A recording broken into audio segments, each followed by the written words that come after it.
What's going on, everybody? Hello, hello, hello. Welcome to the Keisha King Show, the only place on the internet where we uncover deception, we discern truth and faith, culture, and politics. Well, you see the thumbnail tonight. We are having another debate. That's right. I said that it's time for these idols to come down, and down they shall come. So tonight we are talking about Blackness and its ties to Marxism. Buckle up. This is going to be good because I don't think many people, particularly Black people, know and realize even, this whole idea of Blackness and where it comes from. It's so interesting. Many times the people who are so dedicated to the Blackness and the struggle and the oppressed and all of these things, excuse me, they don't quite realize that these things were not even created by Black people. Okay. Isn't like they were created by Europeans, which is, I wouldn't rock with the ideology, whether it doesn't matter who it was created by. It's dumb ideas. The ideas of Marxists and communists, they're just ignorant. It's just stupid. So I wouldn't even care who came up with it. The fact of the matter is that the ideas just, they don't produce much. They don't produce anything. They don't produce anything good. So if you guys could do me a favor. First of all, what's up, Karen? Hi, my co-hosts are in the building. Karen is here. We got Carmen is here. Hello. Let's see. Daryl Jones says this, Keisha, this is going to be so good. It's going to be good.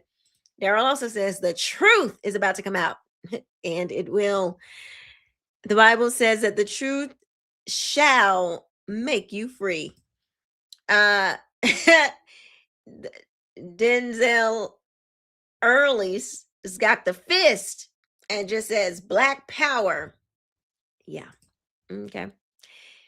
Grace Minister Kev has got the popcorn. He's ready to go. You guys, please hit the like button and share this video out.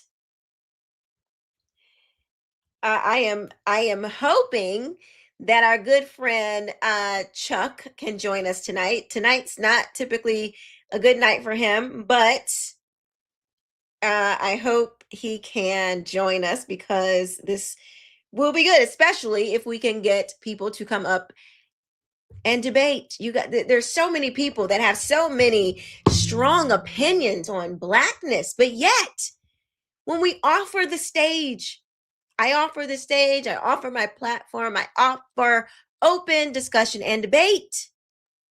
And I don't get many people who want to debate the topic. What that makes me think is that you don't really believe what you believe, that you're not sure about what you believe. Buddha says, hello there. You got to be able to provide a defense for what you believe. You got to be able to do that. If you can't do that, then I don't know. Carmen says Blackness is shy. It's when the platform is open, Carmen, they seem so shy. But when we're, in the comments and everywhere else, all over the internet, they not shy.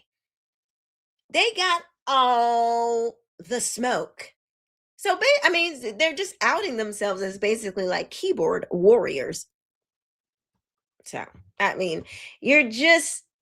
your greatness only exists on the keyboard. Hi, Chris Green. Hello. Thumb thugs. Yes. Carmen. Thumb thugs. They the thumb. I love that. I love that. Where these people are thumb thugs. They thumb thugging it. They with the thumb thuggery. They don't know much. All they know is that the white people are after them. The white man made me do it. Um, you know, they rather leave comments on threads. If y'all were here on Wednesday, I was reading to you this woman who had all the words, all the research. She had done her studies, honey. And I said, well, cool. You should be able to take me down so easily. Because she reminded me of one of those. I'm a PhD. She reminds me of one of those. And I'm just like, just say what you think. Like if you've done all this research, you should be able to like wash me, demolish me very easily. I'm not as well studied, according to her, but they never show. I mean, I'm not going to debate you. Okay. All right. I just like, I don't take that as like I take that as you can't defend your position. You're not willing to defend your position. That's how I take it.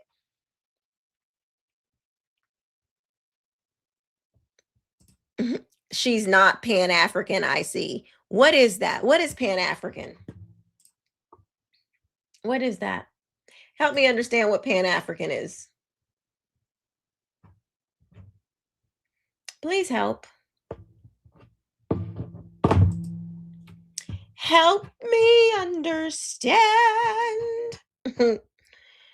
Help me understand. Oh gosh. What is Pan-African? Okay, Karen, Miss PhD can't handle the smoke. She can't handle the smoke. Maru says internet gangsters. Yeah, they're internet gangsters. Y'all, please share this out so people can see that we are alive. Let's see here. Uh, do, do, do, do, do.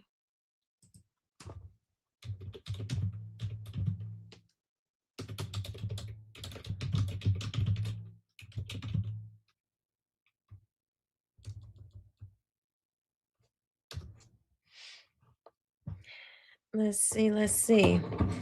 Yes, what is Pan African? Because I don't know.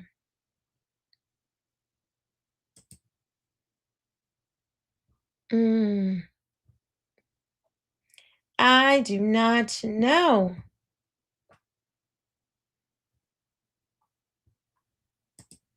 Oh, goodness gracious.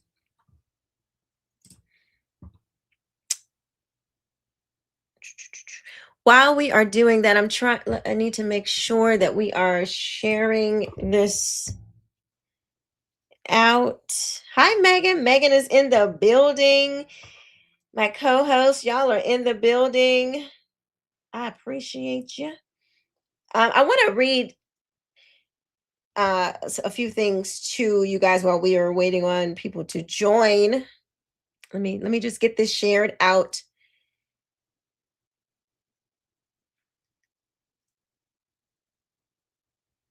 Let's see.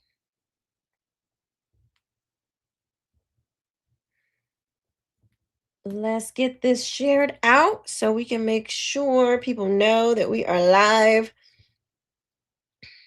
Let's see here. Let's see. Oh, you guys, please, can you? I don't even know. Can you guys hype a? Can you hype a live? I don't know if you can hype it.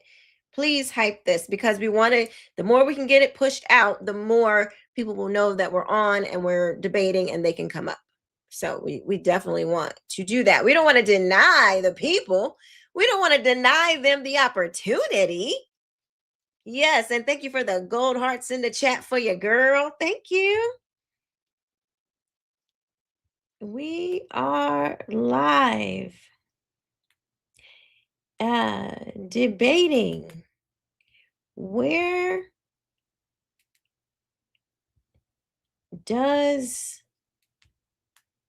blackness, not where does blackness, debating blackness coming from Europeans. Isn't that, does anybody else find that interesting that all of these wokety wokes and the pro blackety blacks, that they don't seem to realize that their ideas come from white people? That's the craziest thing to me.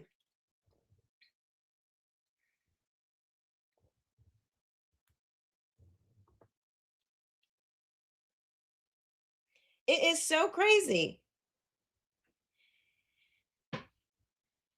All right. Megan says the ideology of blackness is supplemental and foundational to Marxism.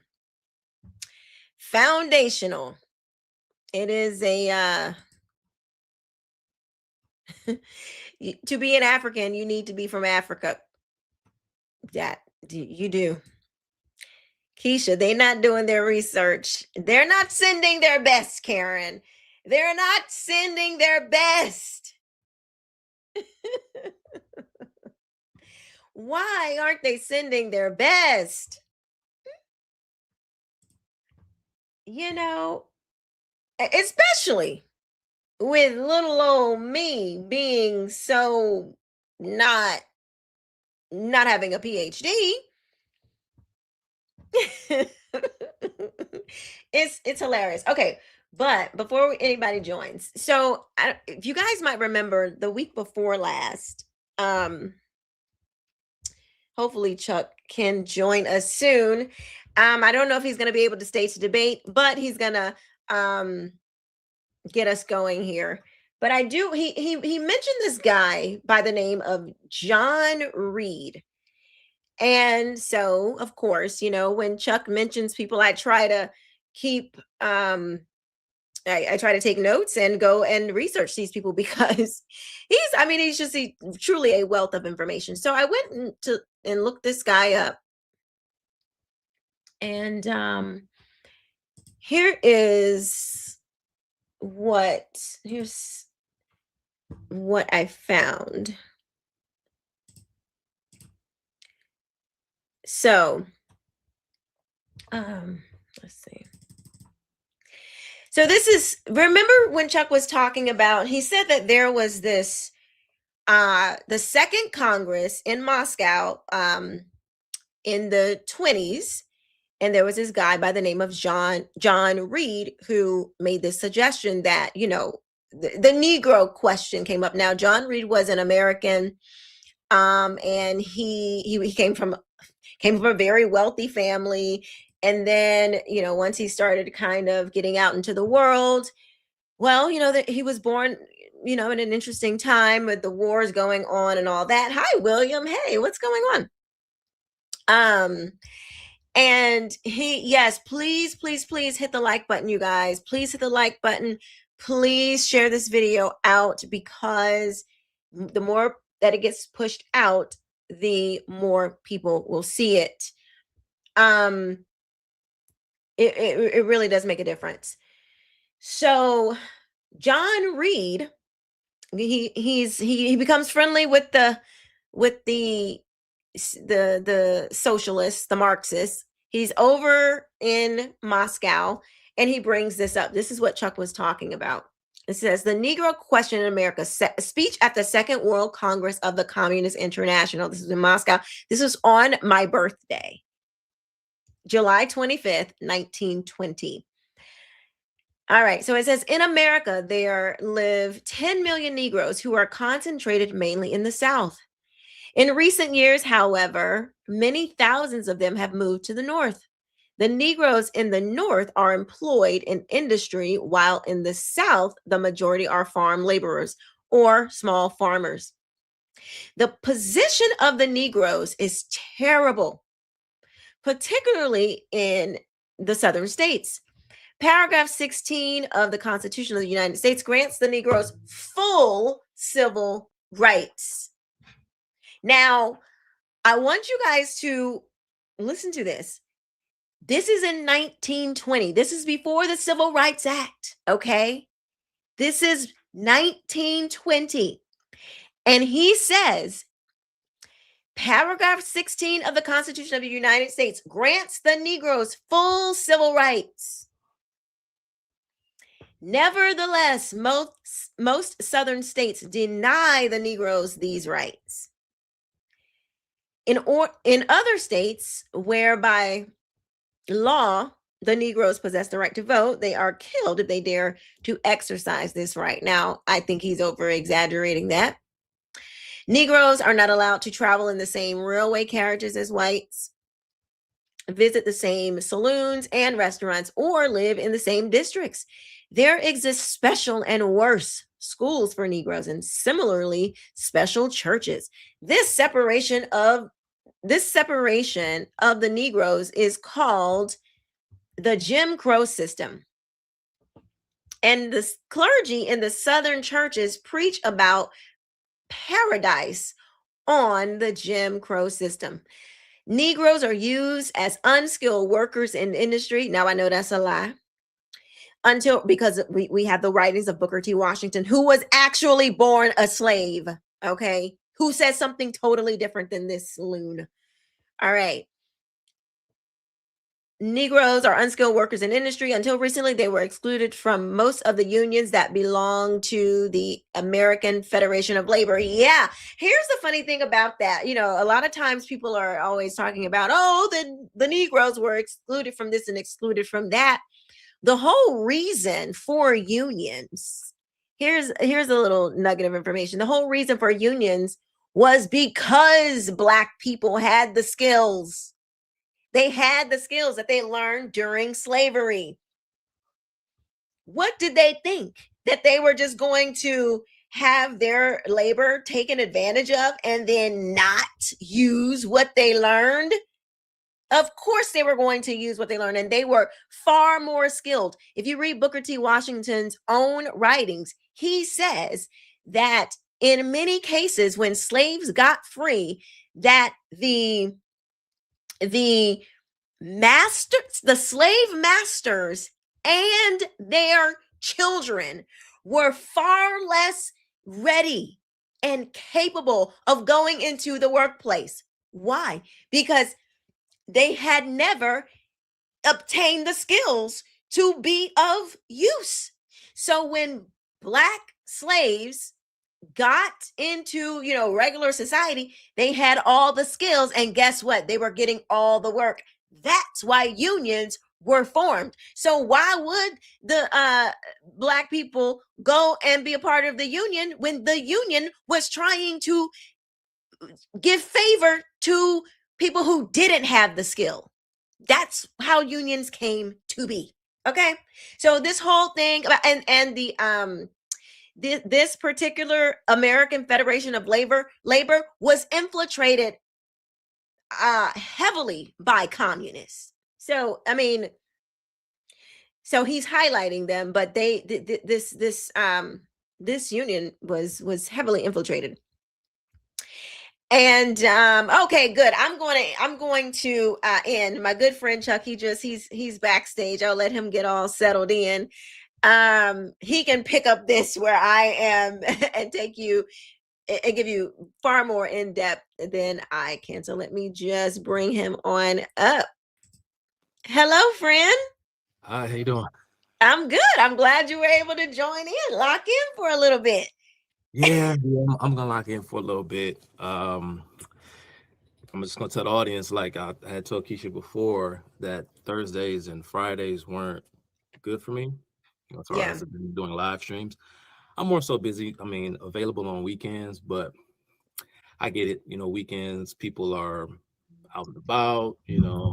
My schedule is not the best on the weekends. They aren't working, and so I'm not I'm not as far as like social media and what Mm-hmm. drives views and how to generate interest in your content. I don't specialize in that kind of stuff, but from what I understand, there's certain times when you should live stream if you want to maximize audience involvement. And weekends just aren't always the best times to go live, from what I understand. But it's tough for me to cam up on weekdays because life be life, and so Yes, I got you. it's not that. This is the guy you had on the other day. Well, he said, I'm gonna tell you what he said. Like, I ain't no one to, spread no rumors and stuff. But Right, I'm gonna just tell you what he said. I ain't the one, but he said what he said was that you was scared and you was running right. and you Yeah, I got a you rough. know you got off the live early because you ain't want the smoke. That's what he said, Chuck. Right. Hmm. Yeah, I know. I know. No, I have Hmm. to, like I said, no offense, Keisha, but he can't even handle you. So I don't know what he Okay, think he's gonna do with me. But exactly. I have to be up by 3:30 a.m. so that I can be at work by 4 a.m. And I have 14, 15 hour long work days. So I'm sorry, sir, that I couldn't stick around just to debate you of all people. I mean, my goodness, what an opportunity I missed out on to Yeah. debate you. So that's what's going on. So it's not a hit and run type of thing. I'm just not available as I would like to be. But my good friend Keisha asked me to help her get her platform moving in this direction as far as like the debate format. And so Hmm. I made my pledge that I would try and help out as much as I can. So that's what Yes. it is. So he's been helping me a lot behind the scenes. After every live, we talk, and I ask for his. I just put his channel in the chat, so you guys make sure you go and subscribe to Chuck's channel. But after every debate, I'm talking to him, and I'm trying to get, I'm trying to get better because I know I can do this, but it's a skill that you have to have. It's not just knowing the information, it's actually a skill. And Chuck is a very good sounding board, of things that I can do better and all that. I don't mind the critique. I welcome it. So I'm planning on bodying people. I think it's gonna be good. I am all in on this. Like I anyway. But what can you tell us? Help us out with this whole blackness thing because people really don't understand. And it's quite an interesting. I called you or I messaged you one of them. I can't even remember a few weeks ago, and I was like, "Don't you find it funny?" I think I shared this with you. I was like, "Don't you find it funny that all these people run around talking about black this and black that, and this stuff comes from Europeans? Like, how ironic." Right. Yeah. Yeah. It does. And real quick before I comment, for anybody that goes over to my YouTube channel, I've been off of my own YouTube thing for a little while, but there are a lot of videos, long videos. You can get a lot of information from. So I mean, I just don't want anybody to be disappointed and they go and they're like, hey, this guy hasn't posted anything in months. The last time I did something on my YouTube channel was a live stream video I did on Iran.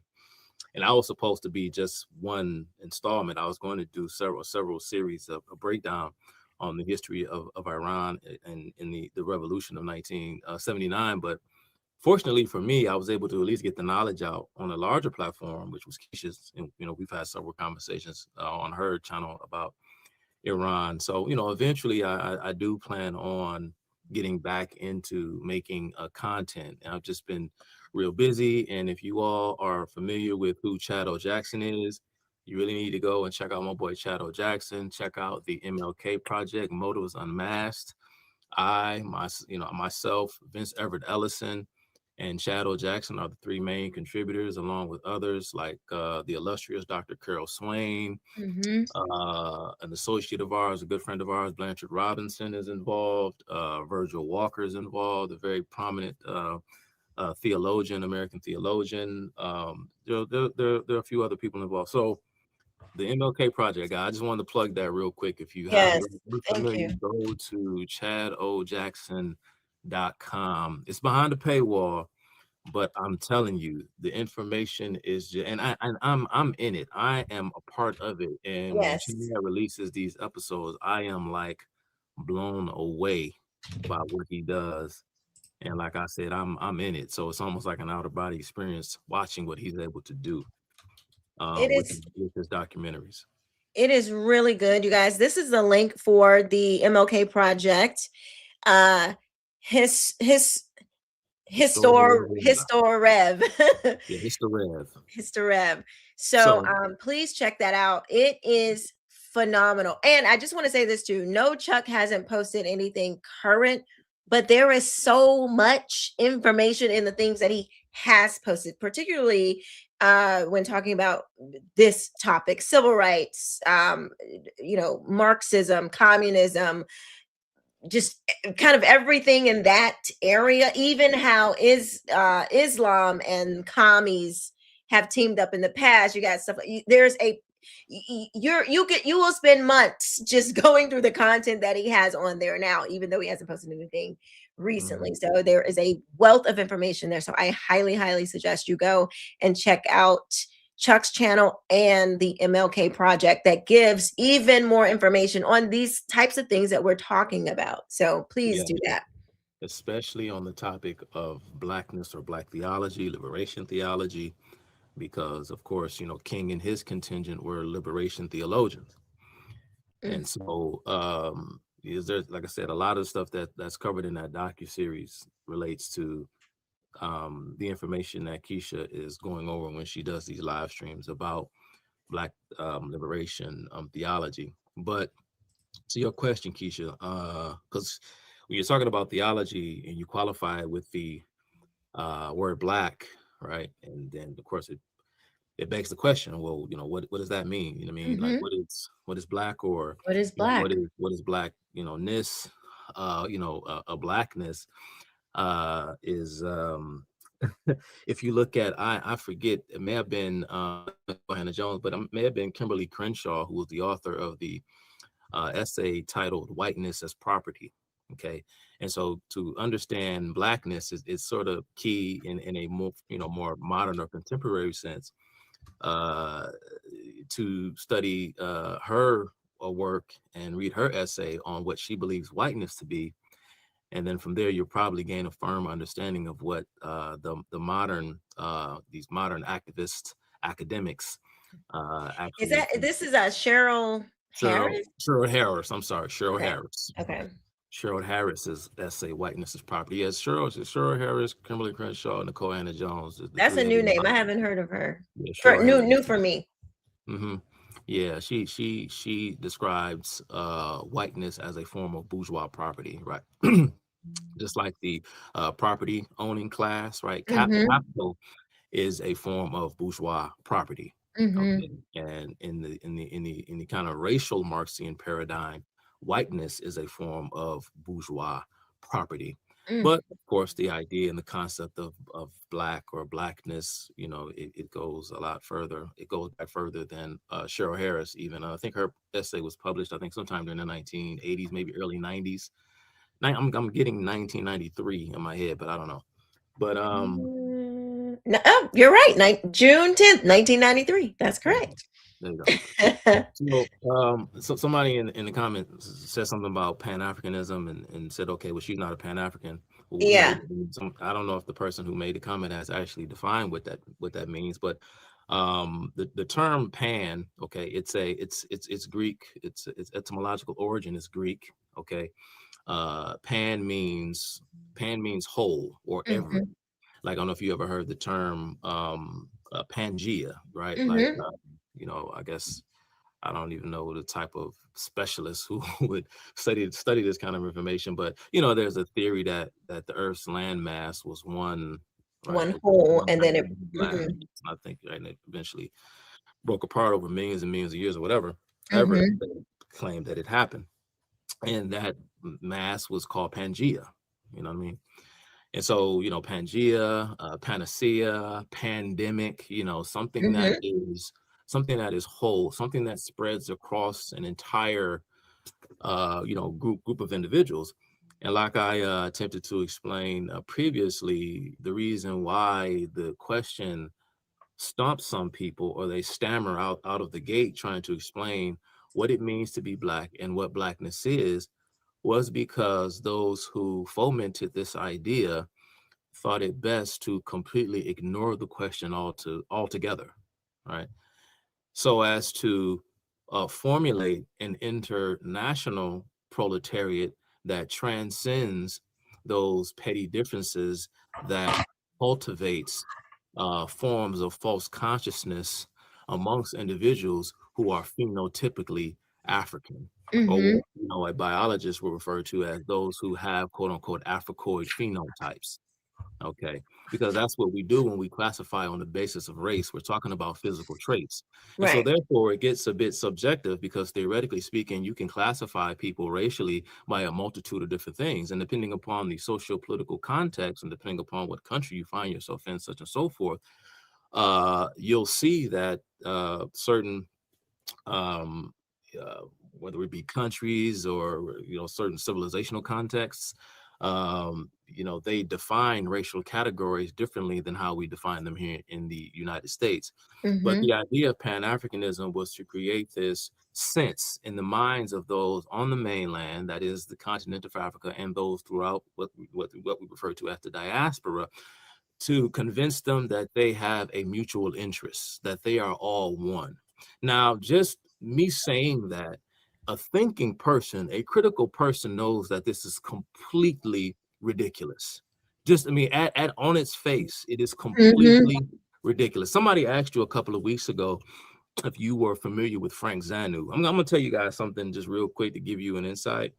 I have been asked to participate in an upcoming documentary. I don't know when it's set to release, but it's something dealing with this topic, and I think it's called like "What is Blackness?" Oh, seriously, what is something? Oh, really? I forgot what the uh uh I guess what would he be considered, a producer, director, or whatever. They reached out to me and Mm-hmm. they asked me to participate in this. Where do we get this concept of Blackness from?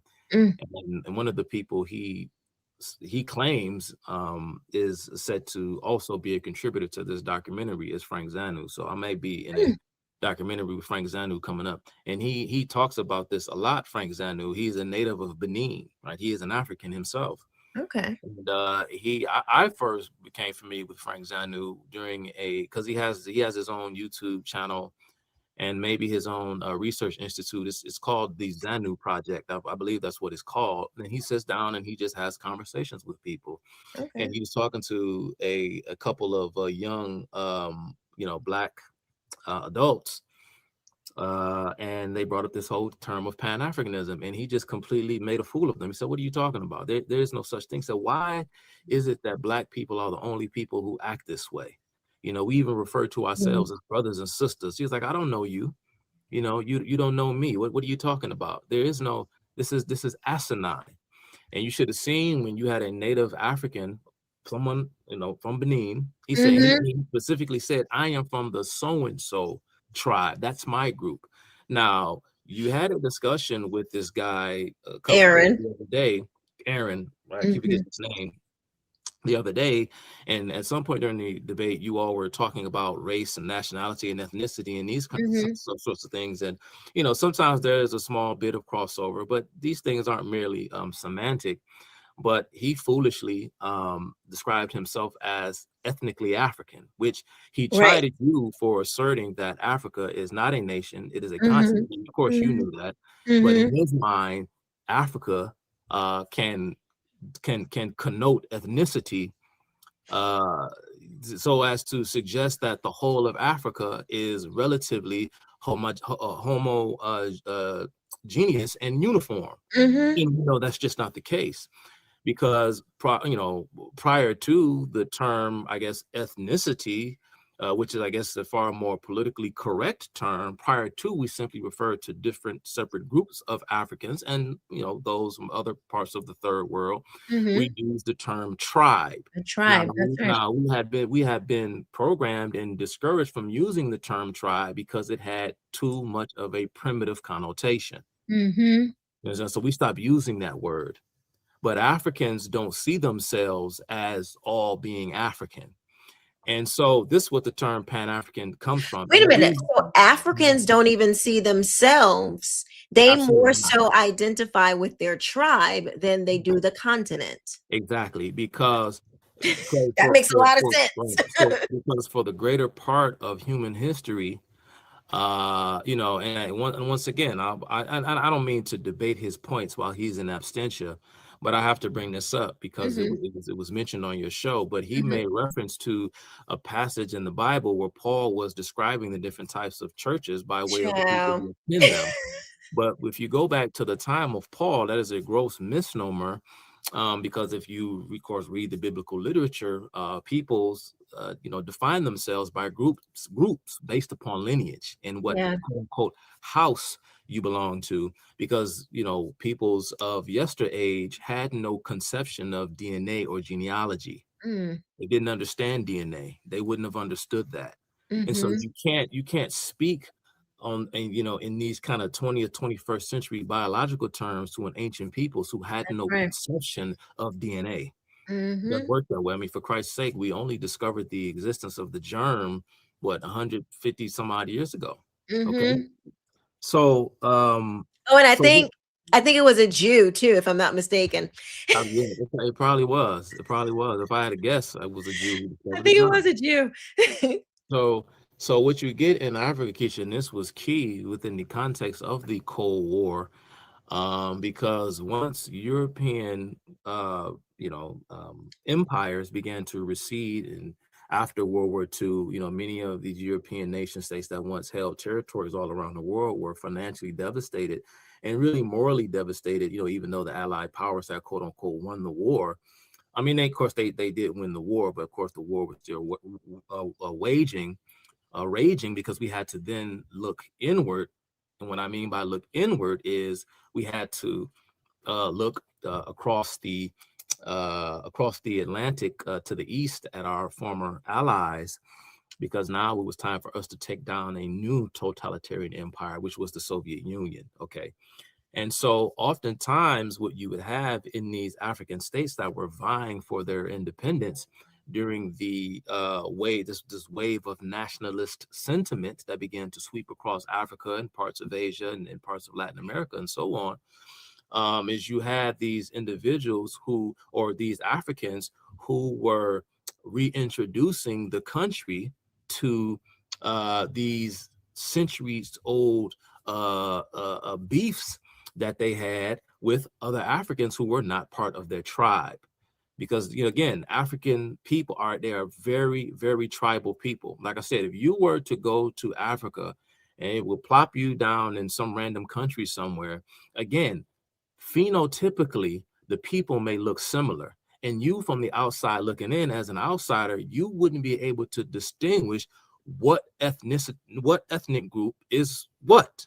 Okay, because ethnicity is defined by customs, norms, and mores. Okay, a unique and exclusive cultural heritage that bind the people. If you aren't familiar with the context, if you aren't familiar with the peoples and where they're from, you're just coming in at a glance. Everyone looks the same, and so you say, "Oh, they're all black." Right. Say, wait a minute. No, we're not. I mean, yeah, we may look phenotypically similar, but I am from Hausa.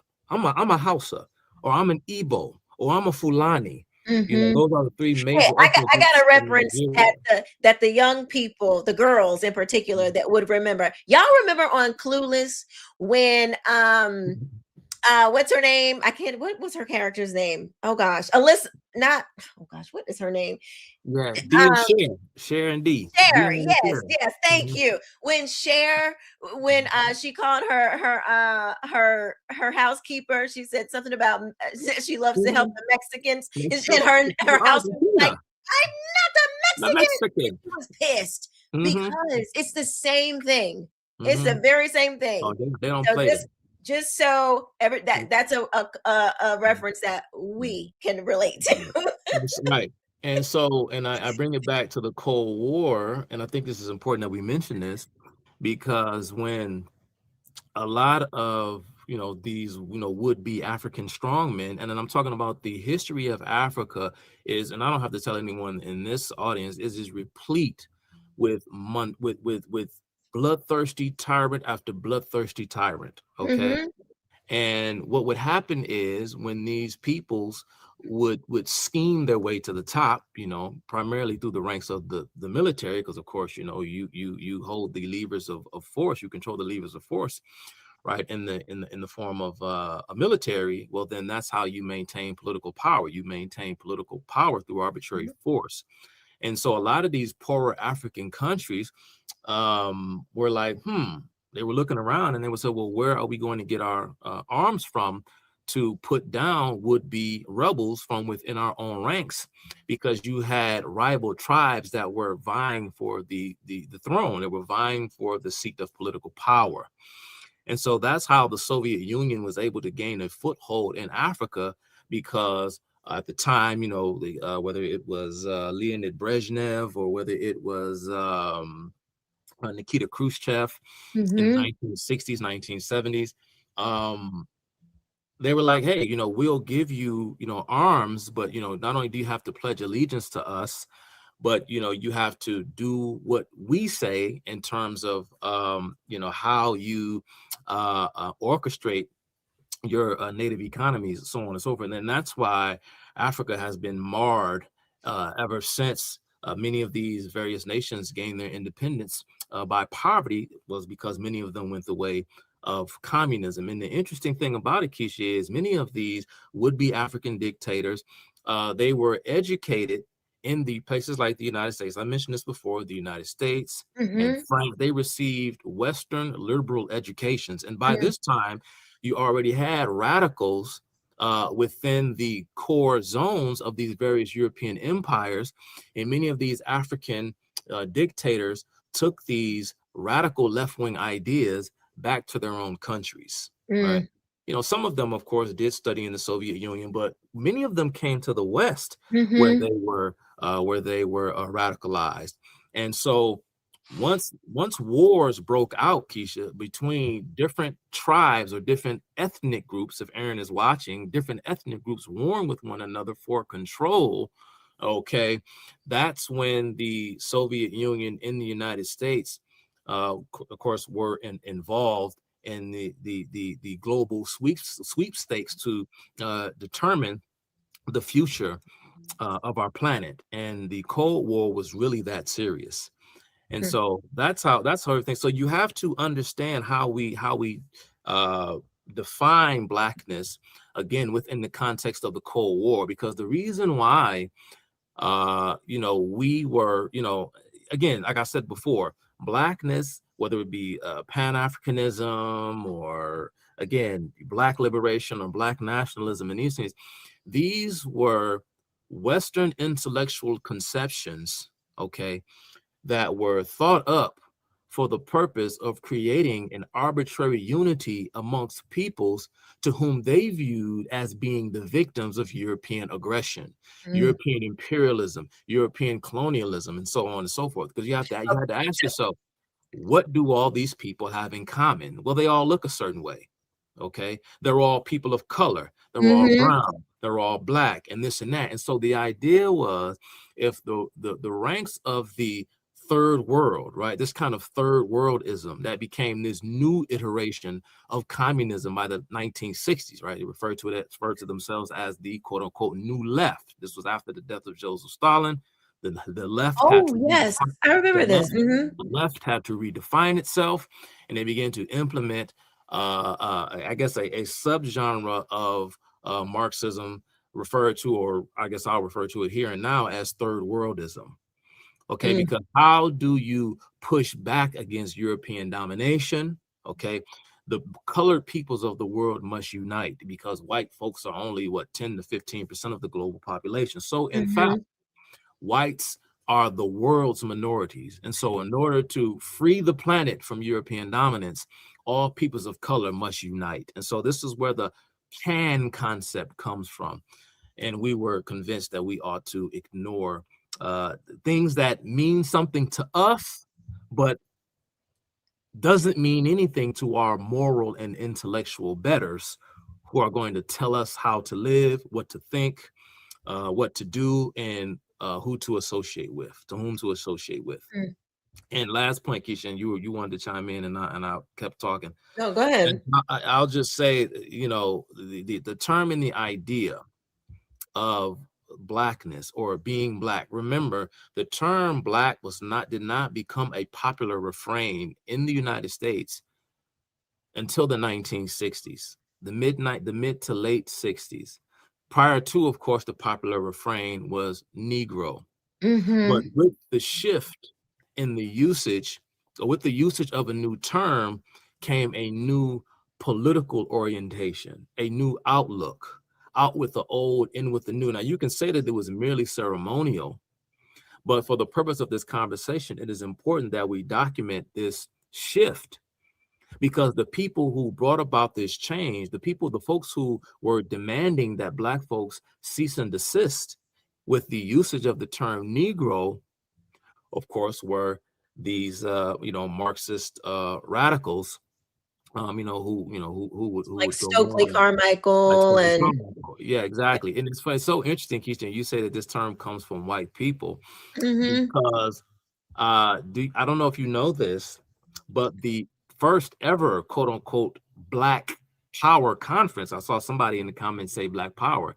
Well, did that individual in the comment section know that the first Black Power conference was held at UC Berkeley in 1965, and it was organized by the students of a democratic society whose members were primarily, if not exclusively, white. These were people of European descent. Of course, if you're familiar with the students for a democratic society, of course, you know who Tom Hayden is, you know who Bill Ayers is, and you know who, the group. Wait. Bill Ayers was a part of the first Black Power Summit. Yeah. Now, I don't. This is too good. This is just rich. Yeah. It's so crazy. But I'm sorry. Go ahead. Keep going. So the Black and so what Students for a Democratic Society, a exclusively white student group, a radical student movement that was primarily, if not exclusively, white. Again, I don't have access to its membership rolls, but you can best believe if there were any Black folks or non-white folks at all, they were merely, I would have to guess, maybe 5% of its membership rolls. But they brought all these radicals together, and you had Stokely Carmichael there, and you had other members of the SDS there, because you had white leftists and Black leftists coming together to try to, figure out where their interests met, so that they can plan out how they would, foment a revolution here in the United States. But the term Black Power, okay, again, that was 65. The term Black Power was starting to gain steam a year earlier in 1964 with the creation of something called, Keisha, the Louds County Freedom Organization, the LCFO. Lowndes County is spelled Lownes. I believe that's how you spell it. It's a county in Alabama. Okay. This was an effort that was taken up by SNCC, right, led by Stokely Carmichael. I think by then John Lewis, had left, and many of SNCC's white members were being ran out, okay, because they began to openly embrace Marxism. Okay, Stokely Carmichael is a Marxist, and he made no apologies about it. Okay, now he became the leader of this group, and they began to try and register Black voters in the South. Okay, everybody, we're all familiar with the Mississippi Freedom Summer and in these various instances that occurred during the quote unquote civil rights movement. Well, they had had some trouble gaining ground within the mainstream of the Democrat Party. And so I don't feel the need to go into the entire background as to why Stokely and SNCC chose Lowndes County. But they figured that they would create their own offshoot political party, so that they could register voters, in a kind of political patronage maneuver, to then turn around and get those very same voters to support the candidates that they endorsed. And so what SNCC wanted to do was take a bunch of these communist radicals and get newly registered voters to support them. And the political party that they created was the Lowndes County Freedom Organization. If you look at the Lowndes County Freedom Organization logo, if you pull it up, Keisha, you'll see that it is a what? It is a Black Panther. This is where the symbol of the Black Panther came from. It started not in Oakland, where the original Black Panther Party chapter came from. The Black Panther emblem was first created by Stokely Carmichael and his offshoot political organization, the LCFO, in Alabama. Okay. And let me show you guys. Okay, here we go. This is the Wikipedia. This is always so fascinating. Somebody said, is this the party? Yeah. Wait, why is Lowndes County Freedom Party. Okay, Yeah. yeah. Is this a party you want? White supremacy for the right, Democratic Party of Alabama, or this Lowndes County Freedom Organization, or one man, one vote. Right. And so you have the kind of gang dichotomy there between, like, my buddy Chad O. Jackson referred to the conflict between communists and the KKK as gang warfare, and and that's the kind of dialectical format that they created, right? And so in order to scare people into the ranks of the Communist Party, they had to create this KKK boogeyman, right? And more, as the saying goes, the more things change, the more they stay the same, because hence look at what we have going on right now with the SPLC, right? So you had communists, you had the open Communist Party in their various fronts, and you also had members of the Communist Party that had infiltrated the ranks of these quote unquote white supremacist groups, and they were they were social engineering these conflicts to get Black people upset and to raise levels of anxiety amongst whites in order to cause racial friction, because this is how they were going to, again, foment their communist takeover of the United States. They were going to pit Blacks and whites against each other. So this is where the Black Panther emblem came from. And then, again, the term Black Power was actually popularized by a member of SNCC by the name of Cortland Cox. He was a member of SNCC, and he used to put a saying on his wall in his office. He would say, Black Power for Black people. Black Power for Black people. And then so people began to inquire, so, well, what does this come from? What does it mean? And so it kind of took off from there, because, again, symbolically, with the death of MLK, who, again, was no pacifist by any stretch of the imagination. But then, again, I don't want to sidetrack. It's not about MLK. But when the movement became more overtly racist, they abandoned the term Negro for Black in a gesture of kind of like remarketing or rebranding, if you will.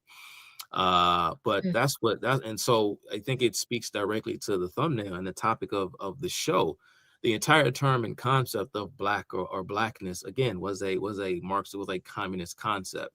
It's a Frankenstein creation from communists. It's not organic.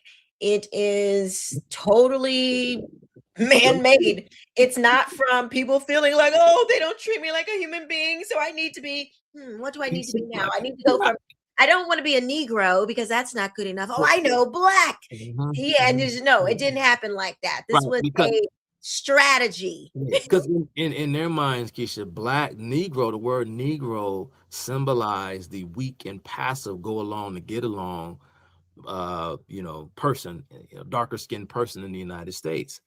Black meant that you wasn't gonna take it no more. You know, you was gonna stand up. You know, Right. it's emblematic of the James Brown song. You know, say it loud, Mm-hmm. I'm black and I'm proud. That was something new. That was something different.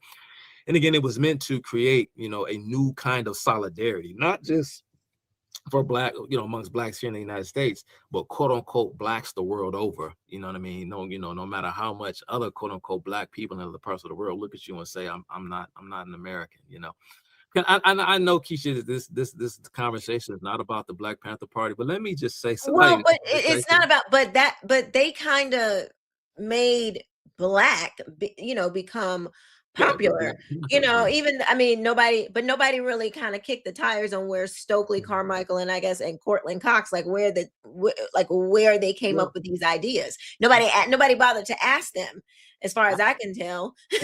what's so ironic is, you know, all of this anti-imperialism, anti-American, all this stuff.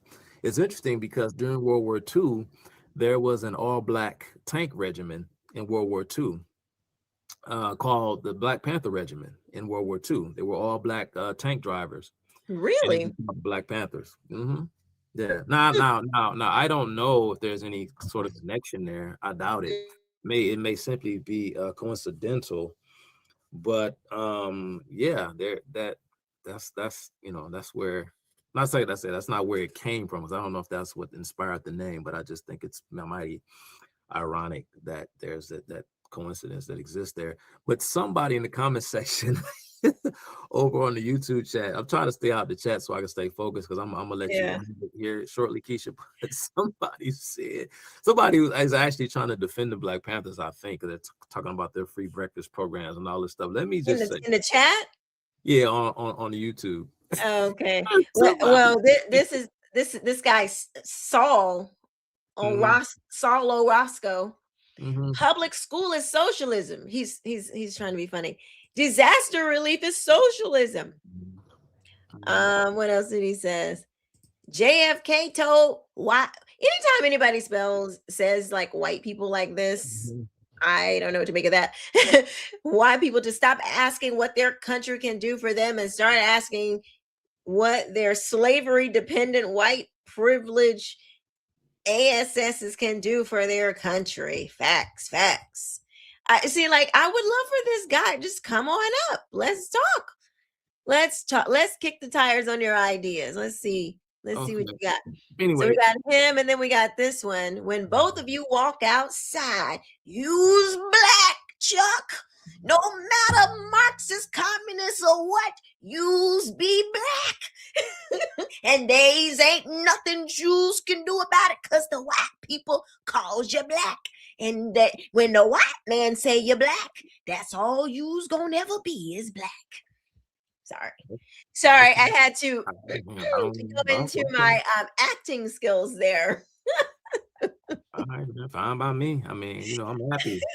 You know, I'm happy with my wife and kids. You know, I live a good life. You know what I'm saying? So being black ain't never stopped me from doing a damn thing. So I don't know how you living, but you know, I'm living quite well. He's living in bondage is Yeah, what that is he true. or she, they're That is in true. bondage. They're in Mhm. bondage to blackness. It Right, rules their life, and right. they think that being bonded to black is actually freedom. You got to be Right.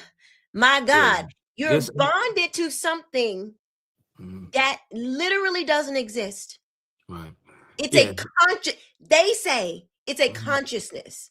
Yeah, Keisha, you And know, I you're got bound to this thing that is just thought up in the mind. And I'm just gonna be bound to it. But I put a color on it, and I am not actually the color, but I'm going to pretend that I'm the color that they're calling me because they have made it seem like it's something to aspire to be. And so instead of actually finding out who you really are, who God made you to be, they just say, I'm just going to be black.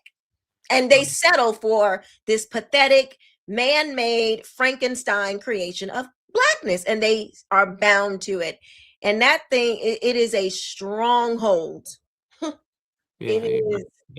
And it's crazy. Like people, how you can convince people to refer to themselves as black, but their skin isn't black. You know, they look in the mirror. I mean, that's not what they look like. Okay. But again, I mean, everybody is just, as they say, different shades of brown. But this takes on a different meaning, and so we're dealing with the idea of a quote unquote a blackness within the framework of how the individuals who popularize these notions, the way in which they thought about it, and the ways in which they convinced us to think about it.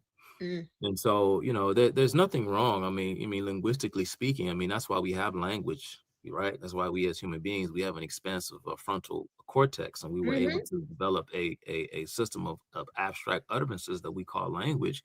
So that way, we're able to describe and in some instances negotiate our reality amongst those who are part of the human family for the sake of our socialization and for other things. And so this term black simply on its face isn't inherently evil or wicked or wrong and this and that. Nobody is running from the term black. That's not even what we're talking about. mm, Again, but you're so simple minded, you wouldn't be able to pick up on that. But, that's okay. If you look at, for example, and this is, sometimes language can be a very arbitrary thing. It's like, well, to call someone colored is inappropriate today. You'll be drummed out of polite society to call someone colored. But it's okay, even though we're not francophone speaking peoples, we can refer to black folks as people of color, and you can say that in polite company, and that's not offensive, right? But it means the exact same thing. Or prior to the usage of the term black, as I mentioned ad nauseum, when we would use the term Negro, that wasn't offensive, right? But if someone were to say Negro today, can you imagine someone using the term Negro on an MSNBC or CNN panel today? look. This thing is so stupid Mhm. that people will get offended if you say colored people, but not people Not of people of color. color. That's what I just said. Exactly. That's what I just said. Like And so, this is ridiculous. right. And so, Like, can you? All right. yeah, So, I'm offended by Negro, but not black. But exactly. Negro means black Negro in means black in Spanish. in Spanish, and you have billions of people around the world and who speak Spanish. Spanish is their primary language. And last time I checked, the word Negro still means black in Spanish. But it's okay, I guess, because if you're Spanish and you can say it, but if English is your primary language, so you see how the rules of engagement, the rules of the game sort of, changes depending upon the context and depending upon the circumstances. And look here, I'm not saying that there's anything, again, necessarily wrong with that, but these terms, these ideas they take on a meaning onto themselves, and so it's not as simple as it seems to be at a glance. And so let me just address something this person said in the comment section. Keisha, I'll probably let you go soon because I want to head off to the gym because this is my gym night, and I'm low key, I'm still not done working. I'll probably work a little bit more for a little bit, but anyway, this person that's trying to defend the Black Panther, absolutely nothing about, nothing about the Black Panther, but I can guarantee you know nothing about the Black Panther Party. Absolutely nothing. The stuff I would educate you about and teach you about the Black Panther Party, if you didn't drop your head in disgust, I would think that you were a psychopath. Somebody mentioned the breakfast program. They were feeding people of all races and this, that. First of all, that's not what they were doing. Sure, they were attempting to have this free breakfast program, as they called it, but newsflash, just like public education and disaster relief and so on and so forth, these things aren't free, right? And somebody has to pay for them. It's not that the government shouldn't do anything for its citizens. It's not that taxpayer dollars shouldn't be used to do anything. No one has made that case. The question is not what is socially ideal, but what is constitutionally permissible. Okay.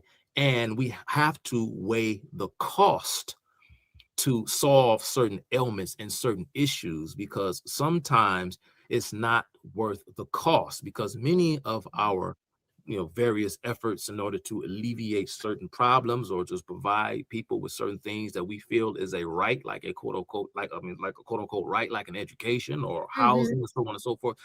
Someone has to produce the means by which to create these things that we have now taken to calling rights. Mm-hmm. Right. So what that does is what's the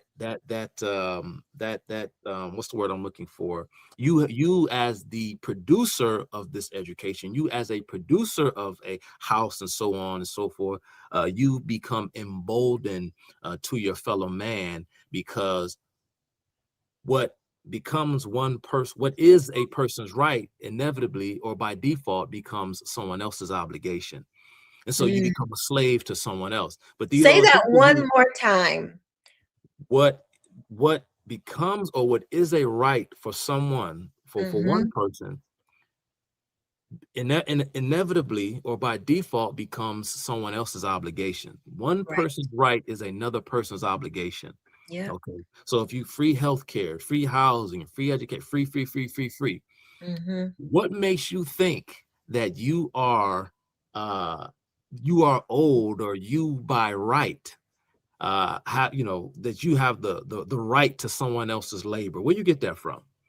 What makes you think that my human capital, my expertise to heal a human being, has to be exacted on you upon your demand? What makes you think you get my labor, my time, my human capital? What are you going to give me in return? For simply because you step up with your hand out? Okay, well, if that's the case, and then if it's everyone's right, then who's going to be obliged to provide what is everyone's right? Nobody's going to take up the task of providing folks with these rights when there is no inducement, there's no enticement, there is There's no no incentive. force. There's no incentive, right? And so that's where the next step comes in, because when there is no profit motive, when there is no free market inducement, that's Mm-hmm. where force comes in. But guess what? You don't get the best services and the best products with force. You get the best services and products with incentives, right?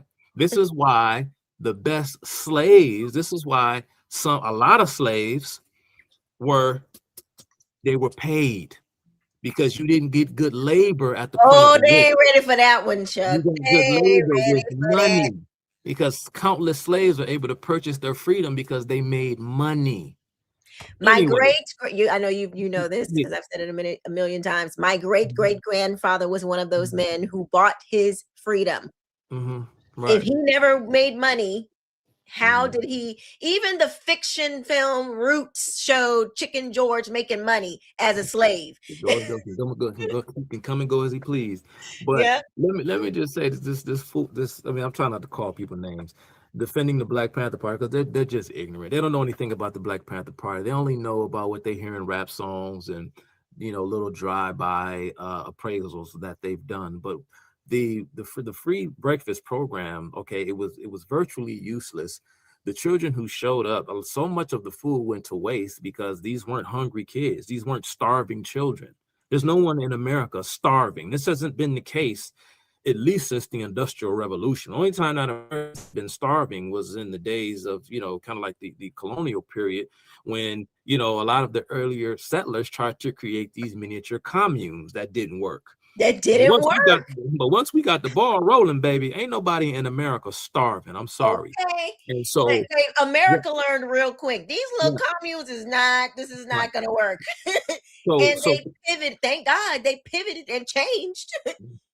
right. So what the Black Panthers were doing, what a lot of children would do, a lot of children, and they would show up for the hot chocolate. They wouldn't eat the food, but they would show up for the hot chocolate. But let me tell you where the Black Panther Party got the resources from to create this free breakfast programs. One word: extortion. What Mm. they did was, okay, and it didn't, especially if it was a black business, but black businesses, white businesses, they obstructed the private sector by making demands upon private businesses and threatening their ability to function if they didn't hand over a certain percentage of their property to fund their philanthropic endeavors. And if Oh, you so didn't, like the mafia.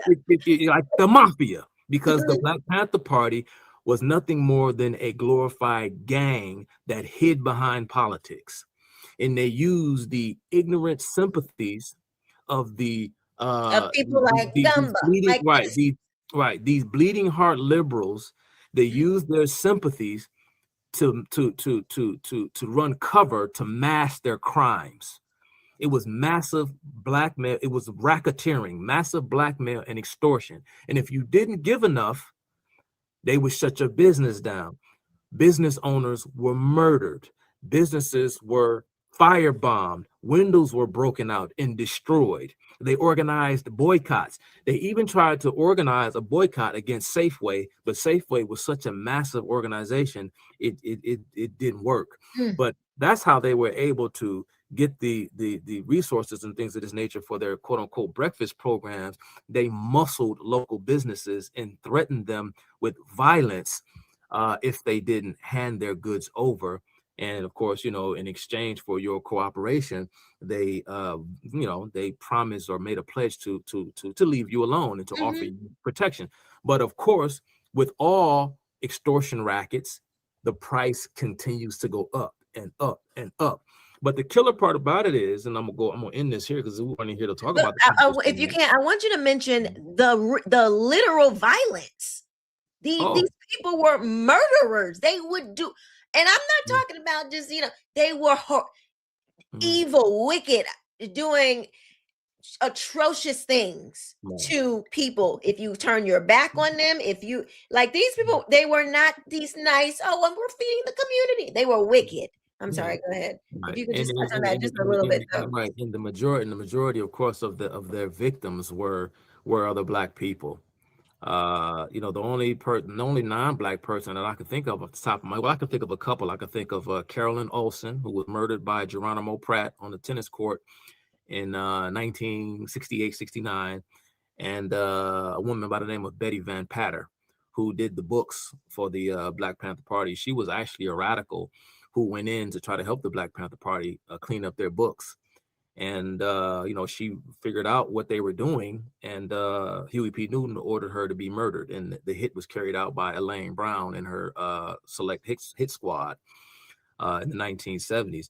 Prior to that, Caroline Olson and her husband survived the shooting, but Caroline Olson was murdered on the tennis court by Geronimo Pratt. And of course, he spent, decades in prison.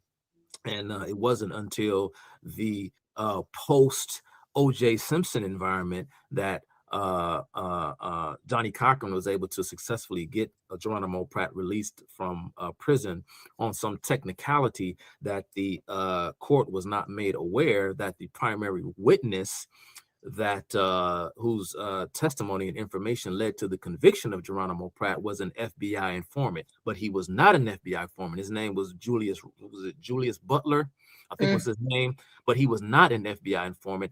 That was a lie, and Johnny Cochran knew it was a lie. But what Johnny Cochran was doing is he was playing into racial grievance. That's how he was able to get Geronimo Pratt's sentence commuted. He was playing on racial grievance in a post O.J. Simpson, post Rodney King America. But Johnny Cochran was Geronimo Pratt. Aaron just came into the chat.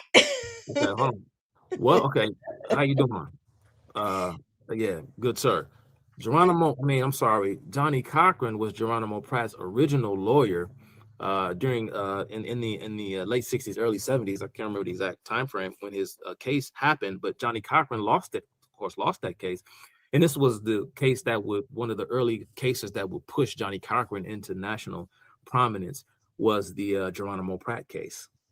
But yeah, Keisha, the Black Panther, because like I said, they recruited en masse, gang members. Those are the people to whom they solicited the services of gang members. They still, like the Marxists still use those tactics. They use youth, they use college students, and they use street urchin. They use gang members. There's a famous anecdotal story about Vladimir Lenin. One time he was asked why he kept the kind of company he kept, because Vladimir Lenin came from a very sophisticated, very well-educated Christian family. They typically do. He was well studied, and he initially he was studying to become a lawyer. He wanted to be a lawyer, right? He was into the liberal arts and these various things. And so Vladimir Lenin was a very sophisticated, very intellectual man. And he was asked once, why do you hang out with these lowlives? And he said, simple, it's easy. He said, because I can make a revolution with them. That's what he said. That's Because what they use them because for. again, because these people have no scruples, they have no morals. Mm. Again, these weren't victims of white supremacy or victims of an evil society. That's just not true. Prior to Huey P. Newton Wait, becoming, before you get, I really, because Aaron is backstage, and I keep saying that, I told you 15 minutes ago I that, know. that I wanted to go, but I get, like I said, out because we got into it because I almost, and I know a little bit about a lot of things, but the Mm, Black Panther Party, I know the Black Panther Party and their history better than I know the back of my own hand. But mm, before I go, Keisha, before I get into this, and like I said, the idea of Pan-Africanism going back to Garvey and Du Bois. Of course, Du mhm, Bois would come out in 1960, 2 years prior to his death at the ripe old age of 98, 93, that he was a member of the Communist Party, okay? His famous contribution to sociological theory was his theory of double consciousness, okay? You can go look into that and read off into that because it was big for W.E.B. Du Bois to, again, cultivate this idea that being Black meant that you had a separate, quote unquote, conscious or kind of. And I did, you guys go to my YouTube channel. I did an entire lecture called "The Origins of Wokeness" or "The Origins of Woke," and I talk about this whole concept of consciousness, which you'll mhm. hear leftists say that term constantly. Consciousness, being politically conscious, being Keep going, socially but I'm conscious. just gonna add Aaron to the Right. Why, stage. why do they What's up, continue? Aaron? Why do they continue to say this word? Okay. So, but before I go, Keisha, prior to even the 1960s, I was just going to give you this little tidbit, and maybe you can share this with your audience, because before the whole Black Power thing in the 1960s, again, it was a bit of a slow grind. But in the 1930s, amongst a group of French intellectuals, came something, Keisha, called the Negritude movement. I know. Negritude. We talked about that. You We you talked weren't about on, but I that. talked about it. I think last week. We talked about the Negritude movement before. And Yeah. so this again began to shift and shape the way Black folks thought about themselves and their own identity, right? Mm-hmm. And they began to actively create an environment of, it's kind of like self-imposed estrangement, again, so that they could be like this standoff parallel nation within a nation, so that the Soviets could gain a cultural, political, and intellectual beachhead on American soil, right? So they can gain a beachhead on American soil, effectively, to quote my good friend, my big aunt, Vince Everett Ellison, to turn Blacks in the United States into a portion or a segment of the Soviet bloc. That's exactly what they wanted to do. But I just wanted to bring up the Negritude movement. And you had many Mm-hmm. French intellectuals like Jean-Paul Sartre, Jean Genet, who was a French intellectual, leftist, a homosexual, who, of course, came to the United States in the early 1970s to try to garner public support for the acquittal of Bobby Seale and Erica Huggins and other Black Panther members who were, of course, indicted for the murder of a North Carolina Panther by the name of Alex Rackley. They One of killed the their own? Absolutely. Oh, not What would you say? they killed him and tortured him. But this ain't, I get that, perhaps you have a lot of people who don't want to cam up and join the show. Yeah, they got all the Yeah, smoke in the chat, but they don't want and to. They don't I want to do, come right. up. I do, I do credit. I want to credit Aaron for at least having the guts to come show up, whatever. But Yeah. Aaron, yeah. I But wish so you would have got here a little bit earlier because you was about to get that I work, was I homeboy. was I was on the road. I just got in, man. I seen yeah. you was on So air. so so yeah, Aaron, like I was telling Keisha, man, it's not, I just and, we can have a little fun with each other. And man, and all jokes aside, man, you do seem like a nice guy, probably a good friend and father. I don't know if you're married, got a wife and all that good stuff. So, it's nothing never personal, we can jab and poke fun at each other a little bit, you know what I mean? It ain't nothing personal. Like I said, I do respect you for even having the guts to come up, and I mean that genuinely. But like I told Keisha and like I just shared with the audience, I don't really have time to, do like long live streams during the week. And so, I'm kind of, so I can't like stay and talk with you. I've been trying to leave for like the last 30 minutes. So maybe if Keisha does the live stream on the weekend, or Mondays, Tuesdays, Wednesdays are like better for me as far as my schedule. So maybe we'll get a chance to talk on one It'll of have those to be days. next Wednesday.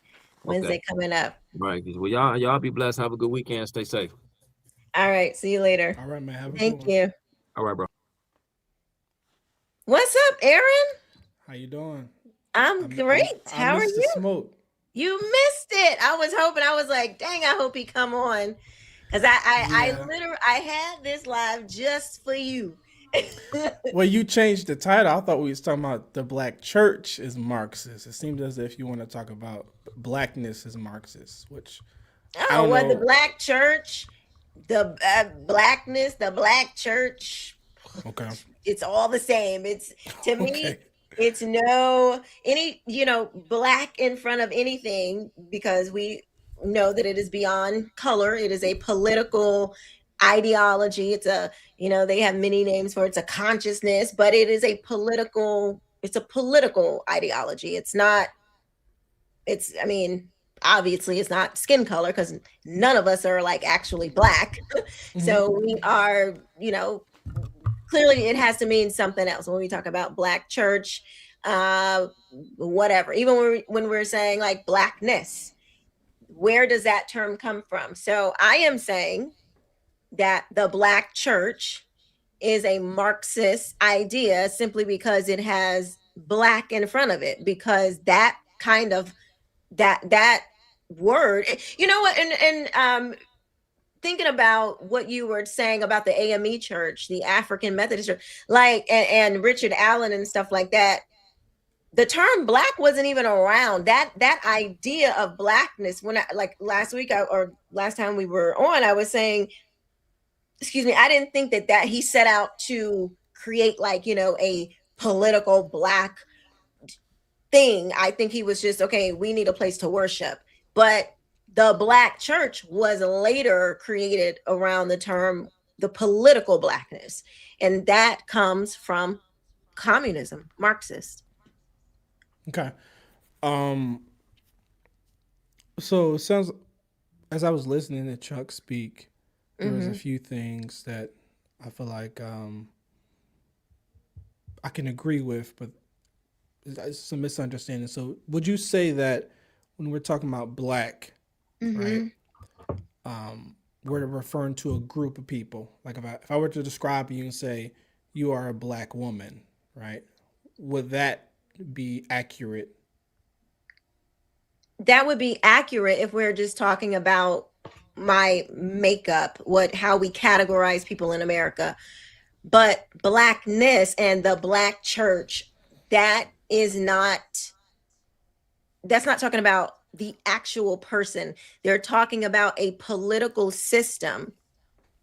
Because, okay, well, what is the definition of black? Let's start there. Yeah, and I wanted to read this for you because I think that that's where the misunderstanding is. So, I think it's two ways that we can define blackness in this conversation.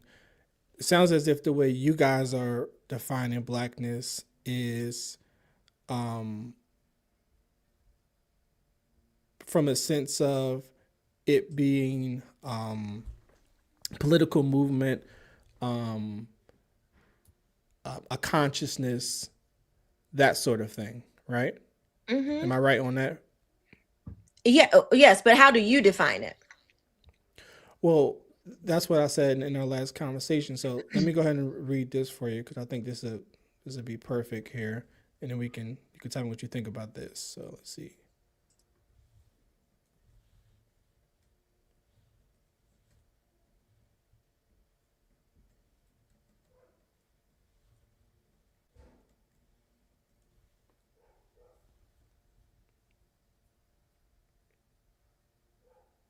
Okay, so when I read this, I think this should be the frame that whenever I'm referring to, whenever I say black moving forward, this is what I mean, so that we're not having a conversation around an idea that you believe that what I'm saying. This is actually what I'm referring to. So Blackness is historically formed peoplehood, a people of African descent shaped by a shared ancestry, shared experience of the Middle Passage. That's what I mean by it.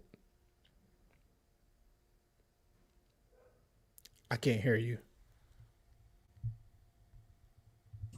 I said, how can you say that that's what Blackness is when what in America, what is our shared Black ancestry? Well, at some point, if we were to trace our ancestry back, we would have an African ancestor that was more than likely transported in the slave trade. Would you agree with that? Yeah, but that still is purely based on the melanin content. No, it's not. That's just based on history.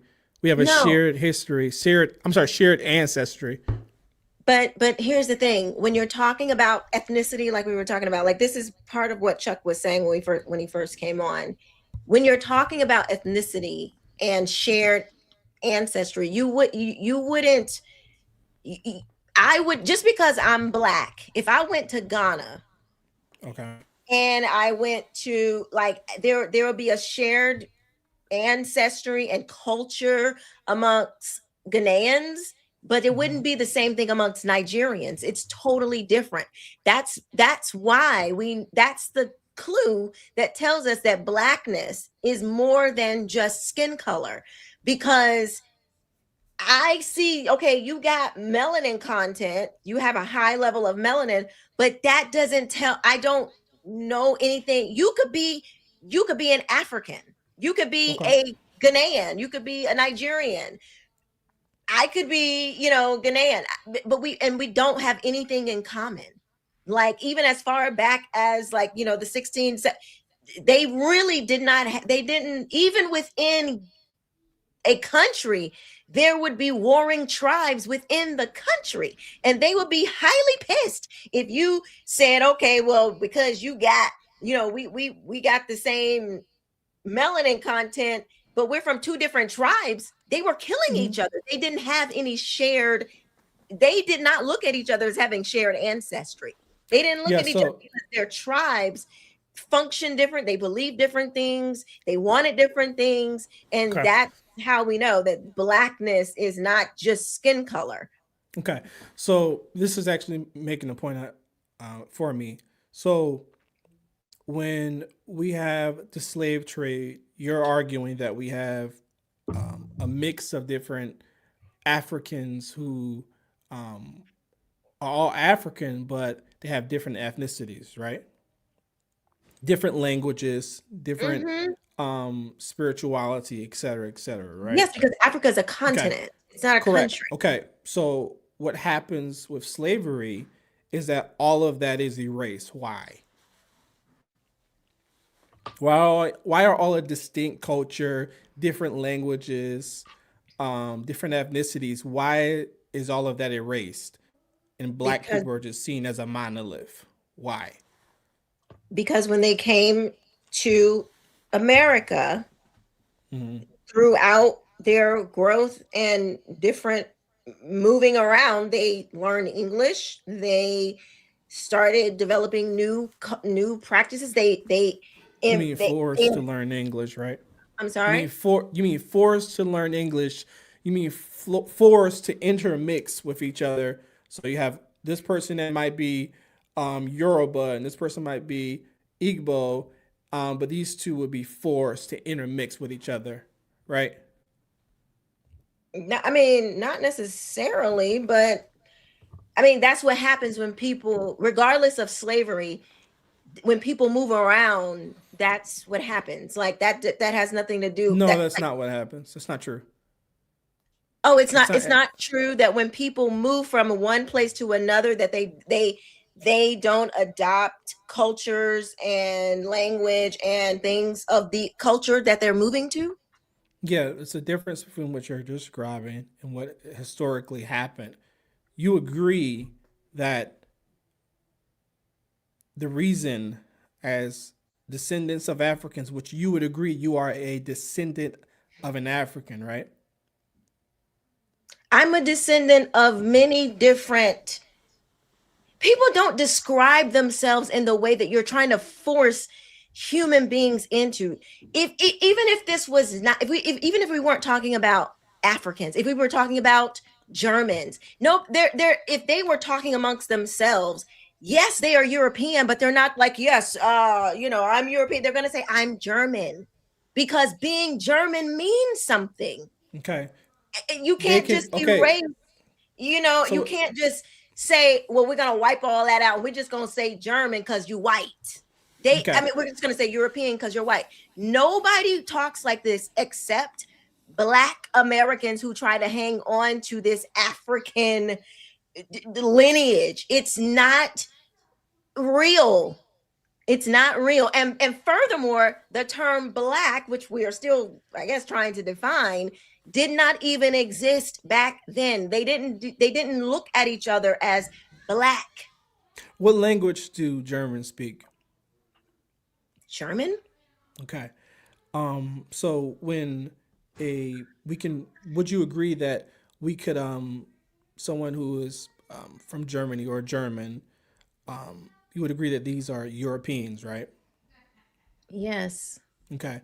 So if someone from Germany goes to um, China or the Americas or Africa, right, that Mm-hmm. they maintain their language, like they take that with them. So it's typically when you made the example that, well, when people move, they merge into the culture, et cetera, et cetera. But in the you're actually an example of someone who's German. When they go to a new land, they typically get to keep their language. They get to keep their culture, their heritage.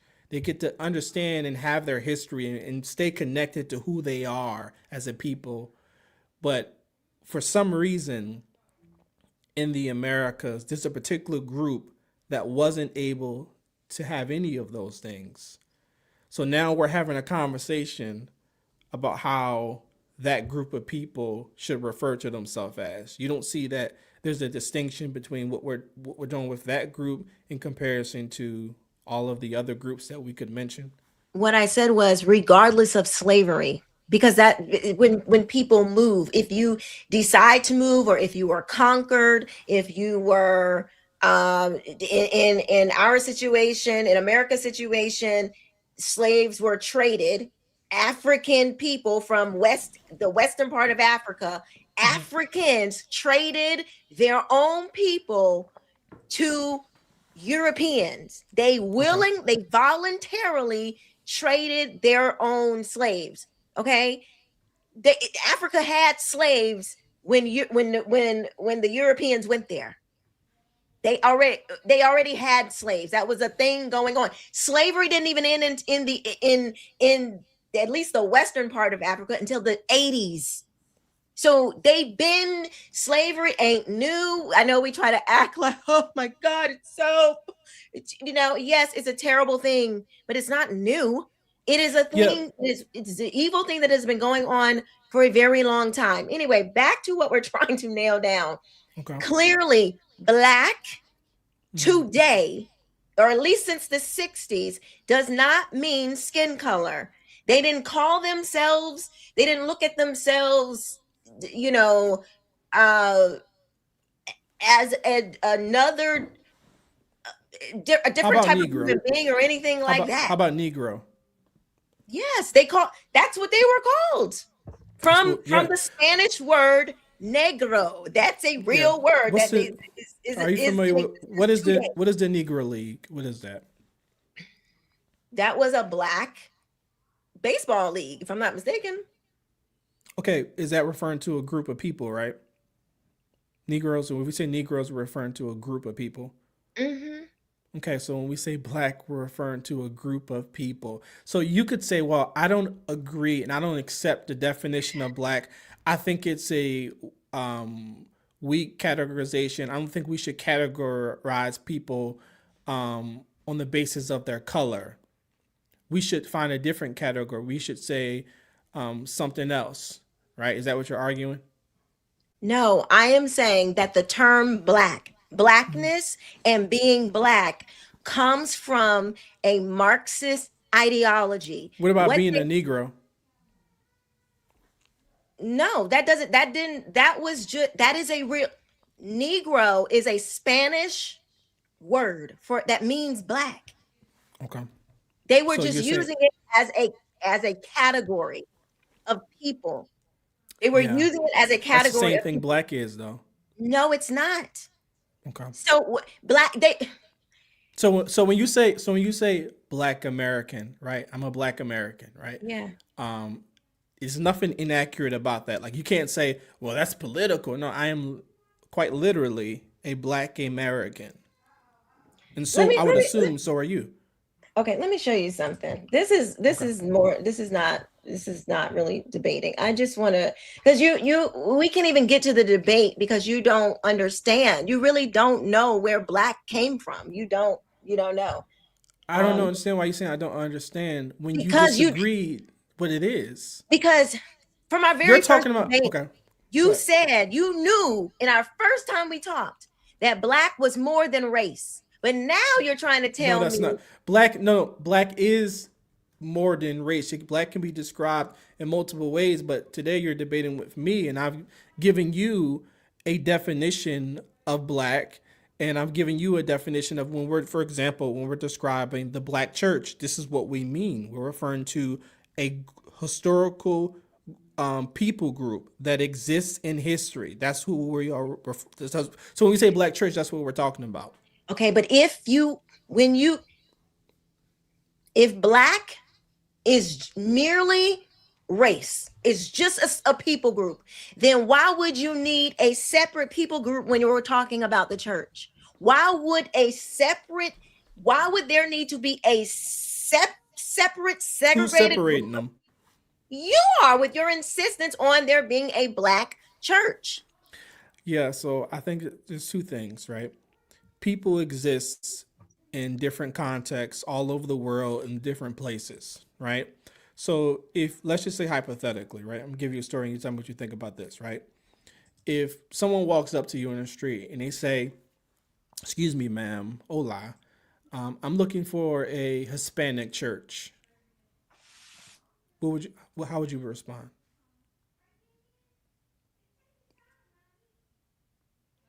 You said if somebody were to walk up to me and say that they were looking for a Hispanic church. Mm-hmm. Would you say, oh, why are you asking about Hispanic? Why did you just ask me for the church? Why don't you ask me for a church? Why do you want to go to an Hispanic church? Why can't you just ask me about the church? I don't know. I mean, are they speaking Spanish? No, I mean, do they speak Spanish? And they say, they ask you in English. They just want to know where the Hispanic church is. Are they looking for a Hispanic church because they only speak Spanish? And they're trying to go to a church so they can understand the language. That ain't got nothing to do with being No, they black. want to go to an Hispanic church. Like, no. It's not about Spanish. They want to go to an Hispanic church where there's a unique experience at a Hispanic church that's going to be distinct and different from other churches. Now, there's a commonality from a theological perspective, but in terms of worship experience, all of these things, food, all of these different things, right? The fellowship experience is going to be different. I don't know. You're breaking up, or is it me, or because you're frozen right now, but your sound is coming in and out. Let me see here if I can fix that.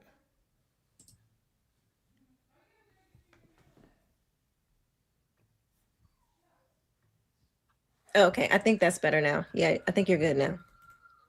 Was it me or you? Oh, I don't know, but it's working now. But go ahead. What were you saying? Okay. Yeah, so it's not about Spanish. They just want to go to an Hispanic church. So they're not specifying why. They just want to go to an Hispanic church. They want to have that sort of worship experience. It's a different worship experience. You would agree, right? It's a lot of culture. I don't. Right? I'm not. Okay. Look, my point is not.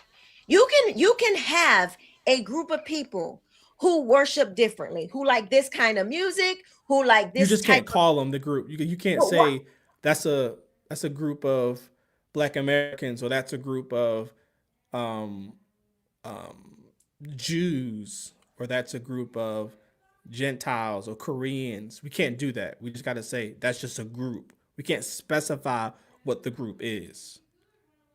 I'm saying in America with Black racially Black people, we are integrated into this society.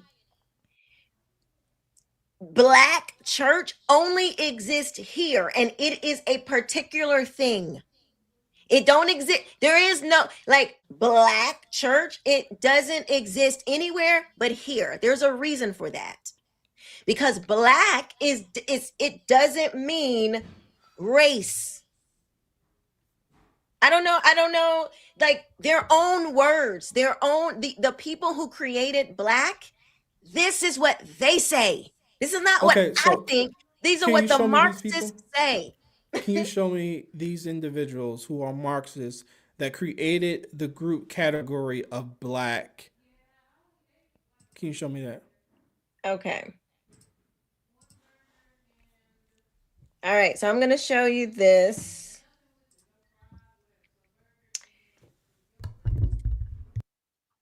This will be good for everybody.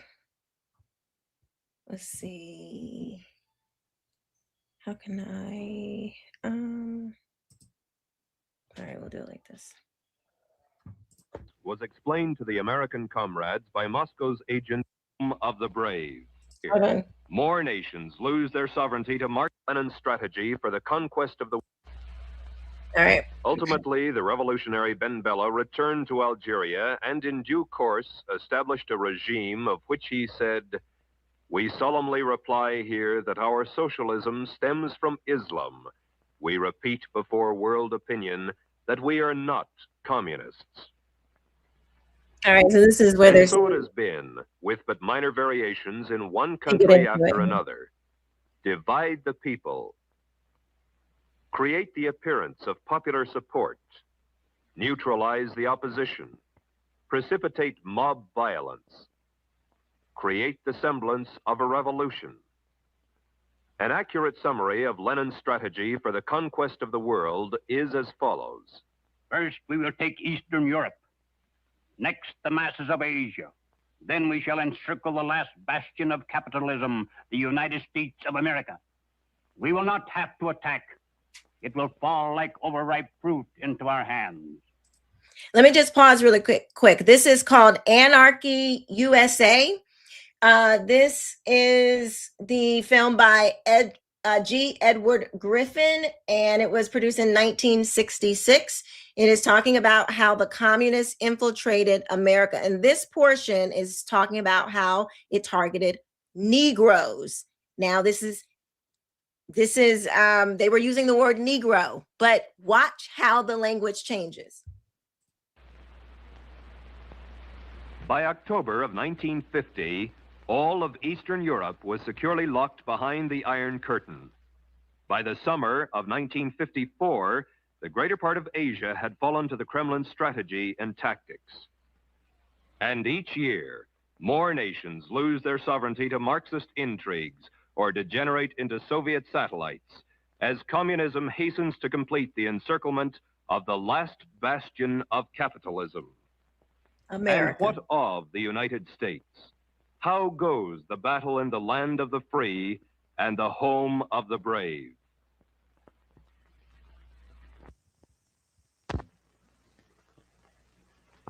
The communist plan for the conquest of the United States was explained to the American comrades by Moscow's agent Joseph Pogany, his country by Stalin for the revolutionary movement. American Negro Problems was published in 1928 by Joseph Pogany using the alias John Pepper and carried the official communist line for America. The Workers' Communist Party of America, in its fight against imperialism, must recognize clearly the tremendous revolutionary possibilities of the liberation movement of the Negro people. The Black Belt of the South with its starving and pauperized Negro farmers and Negro agricultural working masses, with its Jim Crowism, its semi-feudal status, and its political system still bearing the earmarks of the period of slavery, constitutes virtually a colony within the body of the United States of America. The Workers' Communist Party of America puts forward correctly as its central slogan, abolition of the whole system of race discrimination. Did you catch that? The communist workers, this is the party, the America Communist. They're putting forward correctly as a central slogan, abolition of the whole system of race discrimination. This was created. This was forced upon Black people. This was given to Black people. It was created for Blacks, Negroes to accept, to run, to be the front for a communist agenda. This is how Black was created. Full racial, social, and political equality for the Negro people. But it is necessary to supplement the struggle for the full racial, social, and political equality of the Negroes with a struggle for their right of national self-determination. Self-determination means the right to establish their own state, to erect their own government if they choose to do so. The Negro communists should emphasize in their propaganda the establishment of a Negro Soviet Republic. In 1934, the communist writers James W. Ford and James S. Allen further defined the Soviet Negro Republic. The actual extent of this new republic would in all probability be approximately the present area in which the Negroes constitute the majority of the population. In other words, it would be approximately the present plantation area. It would be certain to include such cities as Richmond and Norfolk, Virginia, Columbia and Charleston, South Carolina, Atlanta, Augusta, Savannah, and Macon, Georgia, Montgomery, Alabama, New Orleans and Shreveport, Louisiana, Little Rock, Arkansas, and Memphis, Tennessee. These cities and the cities which lie within their spheres of influence became known in communist writings as the Black Belt of the South and were to constitute the nucleus of a future Soviet republic.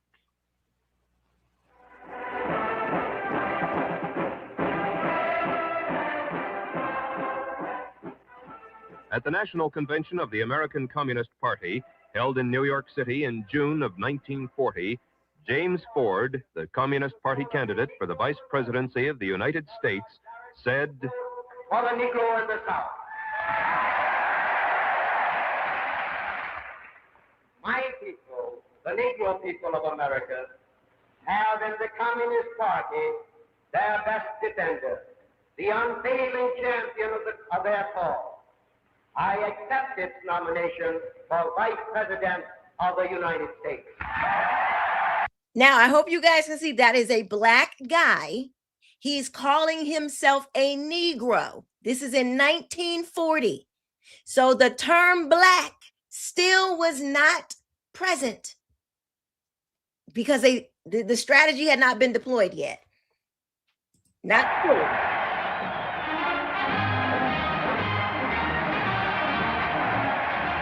By this time, the communist champions of the Negro race had hidden the revolutionary ideas and slogans for a Soviet Negro Republic behind the humanitarian banners of jobs, security, civil rights, and peace.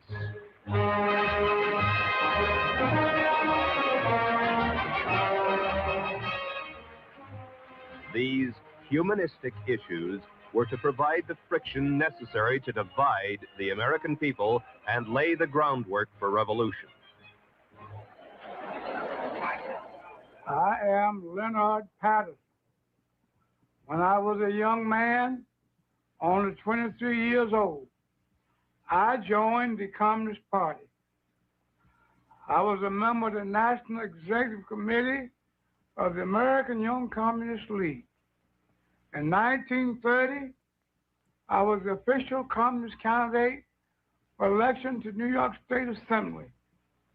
I knew Gus Hall and other top-ranking American communists very well because I trained with them at the Lenin University in Moscow.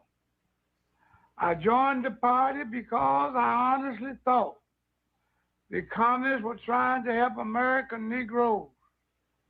I broke away from the party when it became clear to me what the communists were really up to was to use the Negro people in this country as cannon fodder in a violent and bloody revolution aimed at the establishment of the American Soviet dictatorship. It was that simple, and it is still that simple today. Make no mistake about it. What is happening in the United States right now under the banner of civil rights is exactly what has happened in China, in Cuba, in Algeria, and many other places around the world. I'm Julia Brown. For 9 years, I was a member of the Communist Party, serving as an undercover agent for the FBI.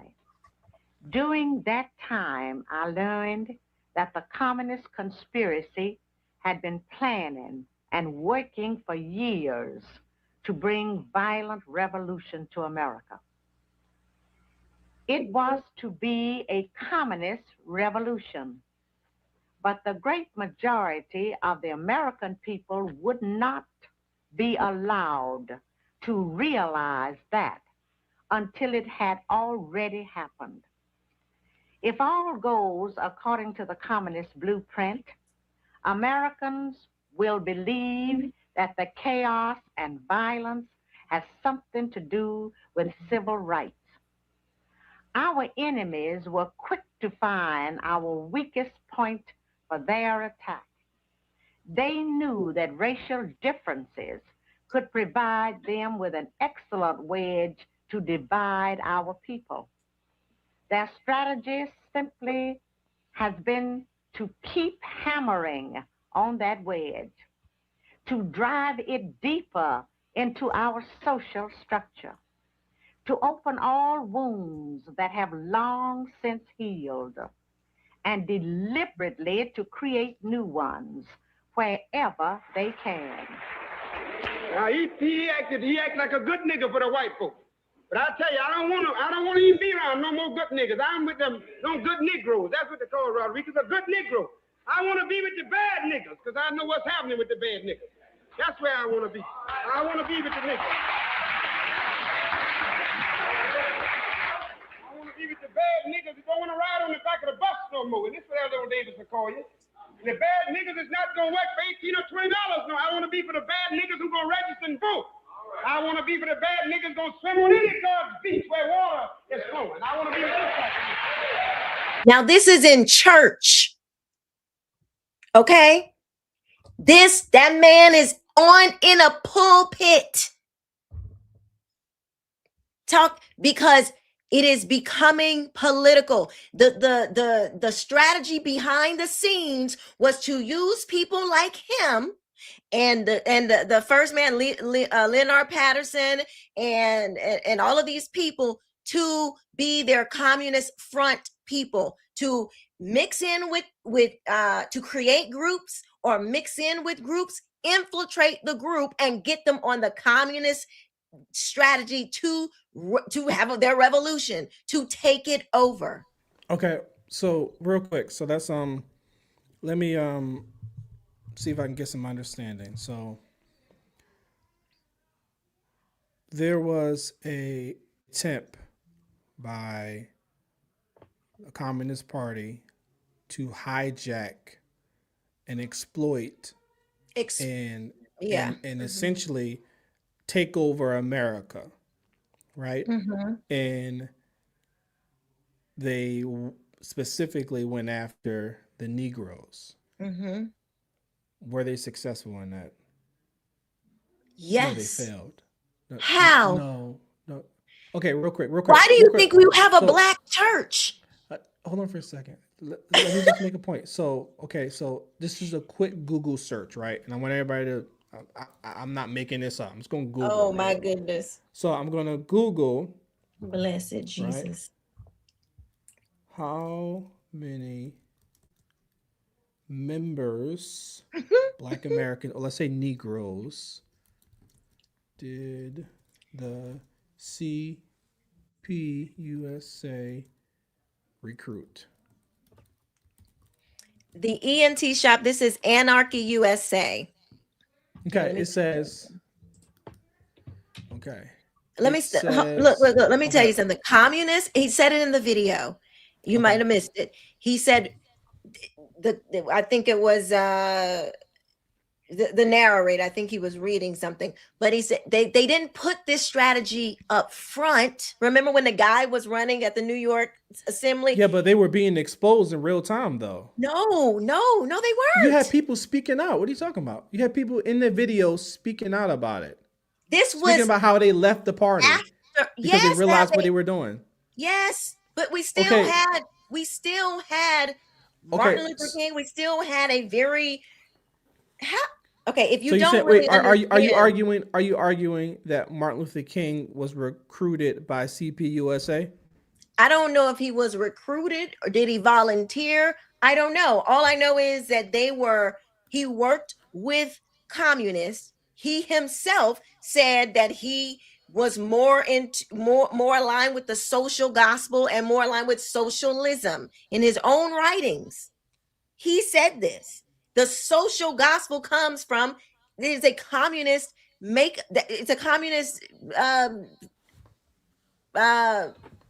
creation. Mm-hmm. Yeah. So again, my question, and I can just read what this says here. It says it's not going to tell you. It's not going to. I can stop. Everybody wasn't a card carrying communist. Communists worked heavily under the guise of secrecy. It says it in the video. They worked through secrecy because a lot of their tactics were illegal, especially in the United States. Mm-hmm. That's why we were the last. We are still hanging on by a thread, but it has been hard to overtake America because of our Constitution. Okay. That's why. But so they couldn't operate openly. We were not communist. They started this plan in the 1930s, right? This is when it started to unfold. 1930s. Probably more like the 20s. So 1920s. Okay. So let's say it started in the 1920s, right? So let me just do something just for sake of conversation so that we can feel like we're moving somewhere, right? Okay. I'll concede and say that everything that was being said in there is 100% true, right? But even if I were to concede to that point, it still doesn't make the point that you think it's making, and I'm gonna tell you why, right? I'm gonna prove it to you now. So let me read this for you. So you have from the 1700s to the 1800s, right? You have the African Methodist Episcopal Church that was founded in 1816. In 1758, you have the African Baptist or the Bluestone Church. In 1773, you have the Silver Bluff Baptist Church. In 1787, you have the Free African Society. By the way, this stuff predates Marxism and communism by like 100 years. So the African Church in the Americas predate Marxism and communism by almost 100 years. So what you're referring to is a movement that attempts to hijack Negroes in the 1930s. What I'm referring to as the historical Black, Negro, African, whatever descriptor you want to put in front of it, but we know what group of people we're talking about has existed since the 1700s, all the way until we get official denominations into 1860, the AME, the 1840s, 1897 is when we get Kojic. Again, all of this is well before any communism is happening in America. So help me understand, how are we saying that the Black church is invented by communism or Marxism when the black church, the African church, the Negro church, whatever you want to call it, predates communism and Marxism? Okay. It is one thing to, if you legally can't worship with this group of people, with white folks, Negroes cannot worship with white people. It is one thing to have a place for you to worship because by law you can't. It is wholly another thing to have all the rights and all the freedoms and all the ability to worship how you want to worship and all of that, but still maintain this idea that you are black. Yeah, but that's ad hoc. In the political sense, because there was a, so we went from Negro to black to African American, right? Yeah. So why do you think why the name change? Yeah, I mean, language changes. It's just common. It's nothing. We're still referring to the same group of people. You wouldn't say that when someone says, when W.E.B. Du Bois or Booker T. Washington referred to a Negro, right? And then today, Chad O. Jackson, whatever his name is, that's his name, right? Chad Jackson, might refer to a black American, or you might refer to a black American. You guys are not talking about two different people groups, right? You guys are talking about the same people. So a Negro, someone who would have been a Negro in the past is, or couldn't be a black American today. So we're talking about the same people. So you adding in there the fact we're talking about a black person in the language changing is a result of communism. Let's just say maybe it is. Let's say maybe the term black is communist. Are we still referring to the same group of people that we would have been referring to when we were talking about the Negro? Is that true?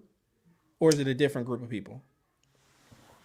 What you're failing to realize is that, how do I explain this? The definition of the word changed. Even though you still look like you're still black, you're still Negro, you're still racially black. What they mean now by black does not mean race. It's not that you stop being black, it's that they changed the meaning of a word that you already identified with. They changed the meaning of the word that you identify with, and they didn't just change the meaning, because to change the meaning of a word in society requires specific actions. It requires for you to change the thought behind the word. So that's why you have that guy in church saying, I want to be with the good in words or with the bad ones, because they are implanting a different thought behind. Hold on, let me finish. They're implanting a different thought behind what it means to be black. They are saying all that, just assimilating into America and kind of doing the Booker T. Washington thing. That's too soft. When the Black Panthers came around and they were talking about Black power, they're saying, no, we got to take power back. This is what was part of that Black Belt Soviet strategy to Sovietize Black people, racially Black people. But to do that, you have to change the thought of what it means to be Black. It no longer meant I'm just a Black person. I'm an American. I happen to be Black. No, now it means that you're an activist. Now it means that you got to vote in a certain way. Now it means that you got to listen to certain music. You have to eat certain food. It created its own culture, because you have to do that in order to accomplish their Sovietizing of that part of the country. We agree. So, okay, that's probably the best point you made so far. So good job on that one, right? That was a good point. Well, look, I got to really dig to try to get to explain stuff to you. No, I'm listening to you. It's a good conversation. So let me see if I got this right. You're arguing that the word Black has been captured. It's a captured term. Okay. All right. Well, it was created So and captured, if you want to okay, say so it like here's that. what okay, so here's where you're losing me here for a second, right? So you would agree that Negro, we're talking about Negro. Let's stay at Negro for 1 second. Negro um was invented just like black was invented. But Negro Um means black. That's where it came. Like, you I realize the understand that. Spaniards, okay, but so they weren't trying to In the use it. They were 1930s, just people using were it to describe someone. okay, That's but in it. the 1930s, the Communist Party went after the Negroes. So you're arguing that black that refer when we're talking about black, it's referring to the historic Negroes. You're arguing that that word itself has been captured, and is that if a person identifies whatever that means as black, they are essentially pledging allegiance to some sort of political consciousness. Is that the argument? Yes. You I don't you disagree. you you I buy don't in. disagree with you. So Okay. let's say that's fine. That's fine. Okay. So when W.E.B. Du Bois does research on the Negro church, the black church, whatever you want to call it, right? When Booker T. Washington is referring to the Negro, right? And you say, well, because the black church is referred to as the black church, even though we know what they're saying, you're saying that word has been captured. Shouldn't you argue then, if that's the opinion that you're of, shouldn't you argue that, hey, we should go back to Negro, right? I don't think we need to go back to anything but American. I Okay, think so we real quick, lose. how would you do history in that case? It's like, so here's my problem with that. W.E.B. Du Bois, you familiar with Booker T. Washington, right? You Yeah, probably like him. You probably like him a little more, right? I like him a lot more. Okay, so let's stay with Booker T. I don't Washington, like right? W.E.B. Du Bois. Okay, cool. I know they were big time opponents. So let's stay with Booker T. Washington. Yeah. Booker T. Washington referred to Negroes as Negroes. He referred to himself as a Negro, right? Okay, so it's not problematic to say that when he said Negro, what did he mean by that? What did Booker T. Washington He mean when meant he said himself Negro? as a purely racial category. He didn't have a double consciousness. It wasn't black consciousness. It wasn't a black power. It meant it's a category. It's a way to organize society. And when you're talking about a specific people group, that's all. That's it. It didn't mean anything more. Now it means way more. I think there's feedback. I don't know. I From feel like I me? hear an echo or something. But there it took on a new meaning. So yeah, he wasn't the before the idea of black power, black creating their own self-determination, and there being a black nationalism, all of this stuff, all that new, they meant something different about being black. They were introducing blackness as a new idea, a political idea that was meant to gain power politically, to then take over. That's what they meant. That's why the black church is highly political. Most black churches are very political Okay. because this is what it stems from, which ironically comes from white Europeans. I just find that laughable. It's perfect irony. It's hilarious. So real quick, so Booker T. Washington, Mm-hmm. who And let me just say, Mo, I fa- see you backstage. I'll get you up in just a sec. Booker T. Washington, who founded, what was the name of the organization that Booker T. Washington founded? The school? Yeah. The Tuskegee Institute? Okay. And who was that for? It was for, I don't know. I don't think it was specifically for black people. Okay, look. I think majority Black people went there because I for? think I remember him. He got funded by a lot of whites. Actually, help Okay. him get funded, But and who was it so for? I don't know if it was specifically for Black people. It might have been. I'm not even sure. But he was not. If you read his work, he was not. He wasn't race.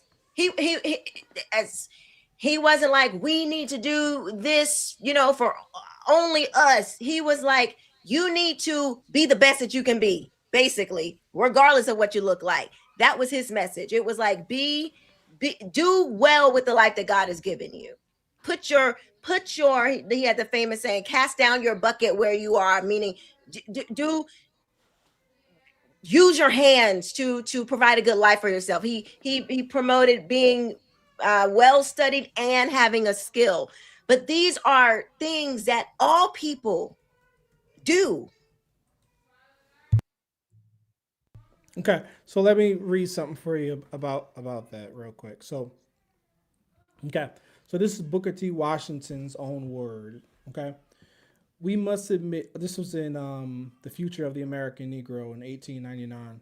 It says, we must admit the stern fact that at present the Negro, through no choice of his own, is living among another race which is far ahead of him in education, property experience, and favorable condition. Further, that the Negro present condition is due to nothing so much as to the lack of self-confidence, the lack of the ability to do for himself the very things which he is now being taught by others to do.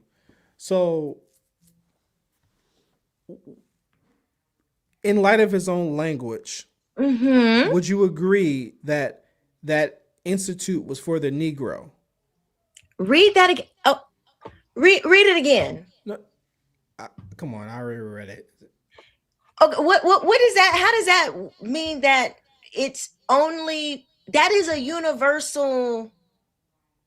That's a universal. That's what all human beings need to do. Okay, who was the institute for? He was talking to Black people who had come out of slavery, who, like he said, they didn't have the self-confidence. They didn't have, you know, he was encouraging them. I don't understand what that's a universal thing though. That ain't got nothing to do with being revolutionary and we got to take over America. And so nobody's we can have saying that. That's a straw man. I asked a question. That is what Black is. Okay, can we agree? Can we agree that the institute that Booker T. Washington built was for the Negro? It was addressing the problems of the Negroes, and it was for the Negro. I don't know. I don't know if he was like, I'm building a school just for the Negroes. I don't know. Okay, if it was, what? What was he concerned with? What are we talking? I just read you the quote showing he was a slave. With. He was a slave that when slavery ended, he had studied. He took advantage of opportunities, and he was writing to tell other Black people, you can do this too. Okay. But he wasn't encouraging them to go and be political. In fact, his writings were the opposite of that. He was saying, you don't fool around with all that political stuff. You need to make the best of yourself, and then all of this other political stuff, that'll basically that'll take care of itself. Get your family right. He was teaching them Christian principles. Okay, what is the national not political revolutionary? Okay, what is the National Negro Business League?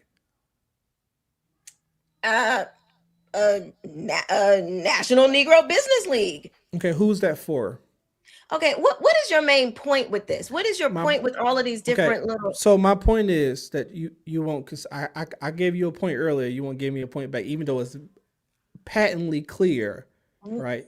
That Booker T. Washington was concerned with the Negro. Like that's clear. I don't even know why we're arguing that. Okay. So when he's building these institutions, who is he building them for? I said, regardless, he wasn't trying to get them to have political power. That's not my point. That's not my point. I'm not But making that's that the point. point of this argument, that No, black no, it's is not. That's not marked, the it is point. political. It is not merely a racial category. So when Okay. he's talking about black people, he's talking to them from a racial category. He's not talking to them as a political voting block. Yeah, but here's the problem. So you're saying because the word was captured, right? We can't use black to refer to race. That's what you're arguing? I'm saying that when black is used today, because for 60 years now it has been captured, Okay. it no longer means just a racial category. So what Now, word do we use to okay, so what word, because here's where there's just like we're talking past each other. What word is used that's non-political to refer, it's like if we were to refer to the is your point historic. that you want a name for black people? I mean, call them No, black, like no, for the that's not my point. purposes of conversation. My point is Say to black. be my point is to be historically precise. So when you are doing history, right, and you were to write a book on the Americas and all of the religious institutions that exist in the Americas, different groups of people are credited for establishing different religious institutions. Would you agree? Different institutions were credited for establishing different religions. Different religious institutions or different churches. Okay, look, okay. So when we're talking about the black church, we're referring to the group of people that predate Marxism, by the way, that predate communism, right? But These institutions, these churches predate Marxism and communism. Fine. What you're missing, Okay. here's what you're missing. So the black You're church is not Marxist then? You're missing the pivot in when nobody called themselves black back then. But when Negro went to black, that no longer meant identification as a racial category. It meant black power, political power, a new cultural being. I can't use it any other way? So you're saying I cannot use the word. So you mean to tell me the communists are so powerful that they've taken this word and you can't use this word in any other context. You can only use the word in the way the communists want you to use the word. So if I say that was the point. Oppressed. So if I say oppressed, right? If I say oppressed, right? I say these peoples have been historically oppressed. That's communists, right? Is it? Because that's what they said. That's what who said? Well, that's the idea that Marx laid out. That's what capitalism does. It creates a class of oppressed versus oppressor. So if I use the word, if I say these group of people have been oppressed, you would say, oh, that's communist, right? You would have to. No. Because they use the word. Okay. No. That means I can define the word outside of what the communists, how they define it, right? But that's what created the black church that you are so loyal to. You're trying. How did it create the black church? Tell me that. Because black no longer meant a racial category. It no longer meant that. Just like you know how people say reproductive rights. When people hear reproductive rights, they think of abortion. They're not thinking of actually your baby having rights. They're actually talking about killing babies. So the term has been captured. So even if you say reproductive rights, most people are going to think abortion because that's what it means today. I agree, and I think that we should. we shouldn't. Okay, so I think that let's speak as Christians for a second, right? So the world is attempting to take Christian categories, Christian language, and hijack it, right? So for example, well, how is black Christian? Wait a second. We're having a different conversation. You just brought up the argument you brought up about abortion. So I'm paralleling that with another example. So you're saying that whenever we talk about reproductive rights, because leftists have hijacked it, it doesn't actually mean reproductive rights. It means abortion. Yes. So that, okay, so I'm paralleling that and saying that you have liberals who take things like they take ideas like love, Christian love, what it means to be free, all of these different things, right? And they try to hijack these terms. And are you arguing that as Christians, we should just give them the power to take these terms and be like, oh yeah, take it. Yes, call it whatever you want to call it, right? We shouldn't say, hey, you can't define how these things are defined. Okay, it's defined through history. So love, if I want to, God says he is love, and God has defined love. Do God say he black? And did he define black? That's not the point. It's not even the same thing. You're trying to say it is not a Christian term. Black ain't got no. It's not that. Is American a Christian term? No, it's not. Okay, so you call yourself an American, right? Yes, I do. It's a okay, it's so my what does nation. That mean? It is where it's my passport. It is where I was born. My rights are here. My family, my ancestors are here. They've lived and died in this land for hundreds of years. So yes, I am an American. But I am okay. So what should Christians' response American. be? What should Christians' response be when they're arguing with a pro-choice person, a leftist, whatever you want to call them, and they're making an argument for reproductive rights, right? Women need to have their reproductive rights, but you know they're referring to abortion. Should you tell that person or ask that person, what do you mean by reproductive rights? And then if they define reproductive rights by abortion, should you correct them and say that's actually not what that means? This is what it means. But okay, so why can't I do that with black? Hold on. Why can't I do that with black? If I'm speaking to someone and they say black or blackness and they mean this just sort of consciousness that exists in the heart of all oppressed individuals, why can't I say that's not what it means? That's wrong. This is what it means. This is how it has been historically applied. Why can't I do that? So what does black mean then? I've already defined it for you. So you're saying that it's purely a racial category, and that's how most people believe it to be, and that's black today. When people hear black church, they're not thinking oppressed, they ain't thinking political, they're only thinking a racial category. Are you saying that that's the majority of what most black people believe? Okay. I'm not saying any of that. That's a question. No, I'm not saying any of that. I'm saying exactly what you just said. All right. You just said. I'm gonna bring up Mo. Just let me bring up Mo. I'm gonna bring you down for a bit because I don't know what else to say right now. But hold on.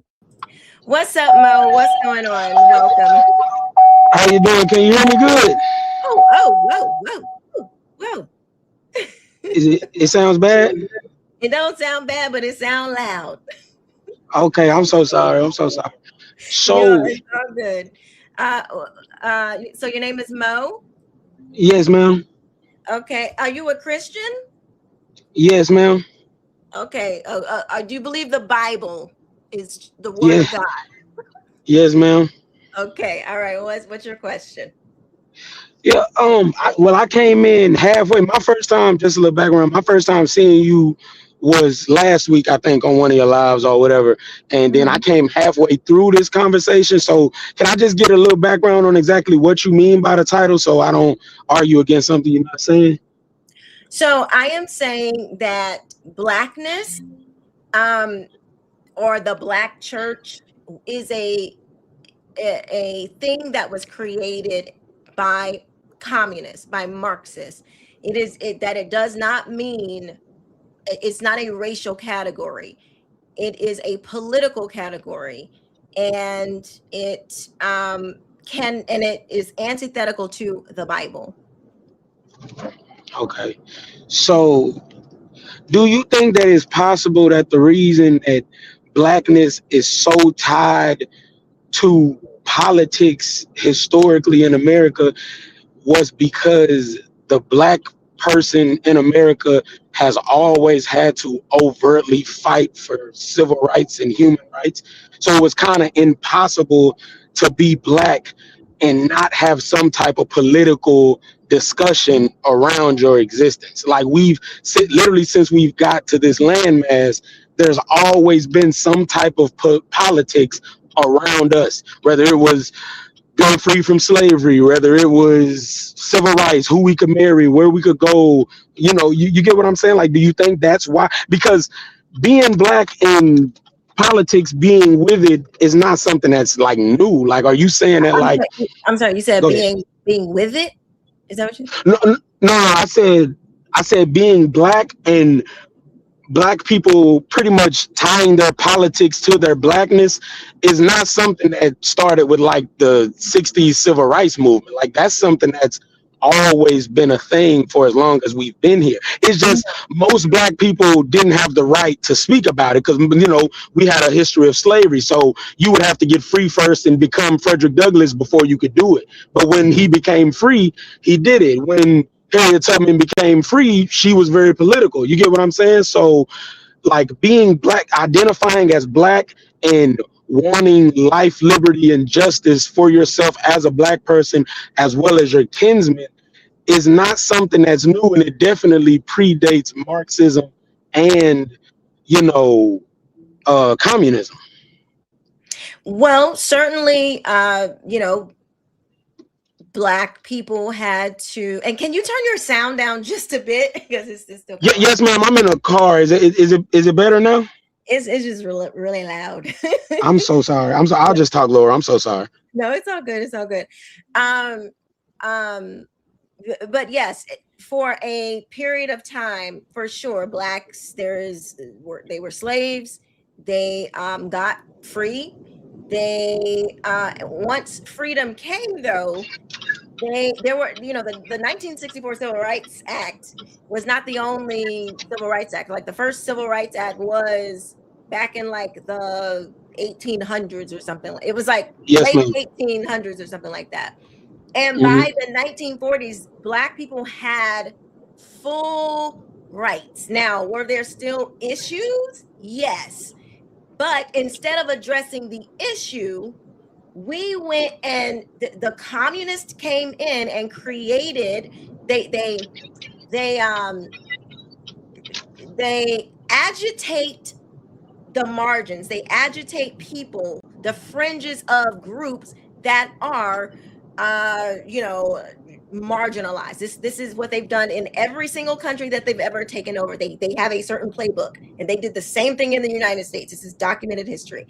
So they take a group that has a legitimate grievance, and they agitate the grievance to make it appear bigger than what it was. When Martin Luther King came on the scene, he was not well received. However, they used propaganda, they used the media to make it seem like all these people are behind you, and all of these, like, this is an organic, grievance that the people are rising up. Martin Luther King himself said on TV, we're pulling this march together so we can dramatize. We want to dramatize our suffering. I believe that's what he said. But he used the word dramatize because that's a part of selling the idea that you have no rights, that you're being mistreated, when in fact it was a front. It wasn't legit. I'm talking about the movement. Now, there were real racial issues, but they were being resolved. Martin Luther King and his communist friends and the Black Panther movement, the Black Power movement, all of these new movements came from communism. It wasn't an organic movement that just arose out of people and their grievances. That's my point. And I'm saying to draw that into the church, that idea is wrong, because God says, I made you more than a conqueror. He doesn't call us oppressed. God says that if I be for you, who can be against you? God says you can do all things through Christ who strengthens you. So you can't say I'm oppressed and white people don't like me and blah, blah, blah, blah, whatever we want to say today, and then also claim to be a Christian, because those two ideas cannot go together. Well, see, where I would disagree is and I hope I'm not too loud, but You're much why? better. Thank you. Why does and I'm not in any way trying to say that we today have it worse than slaves, but how can, when they say it, they be, because you had Christian slaves like Frederick Douglass, etc., or former slaves that made those same grievances as Christians, and no one looks back and says, Frederick Douglass, you're not as much of a Christian as anyone else, or you're less than a Christian because God said, if I'm for you, who can be against you, and you're calling yourself oppressed? Like, is it possible that the Bible can be true and actual real life inequities and oppression actually happen in the mortal world? Because you made a few points that I really feel like I need to push back. You said that by the 40s, Black people had the civil rights or was okay.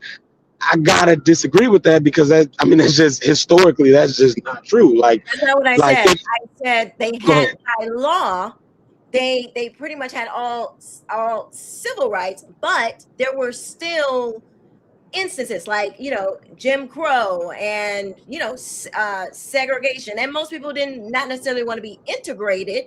They just wanted to not be segregated. They wanted desegregation, but not necessarily integration.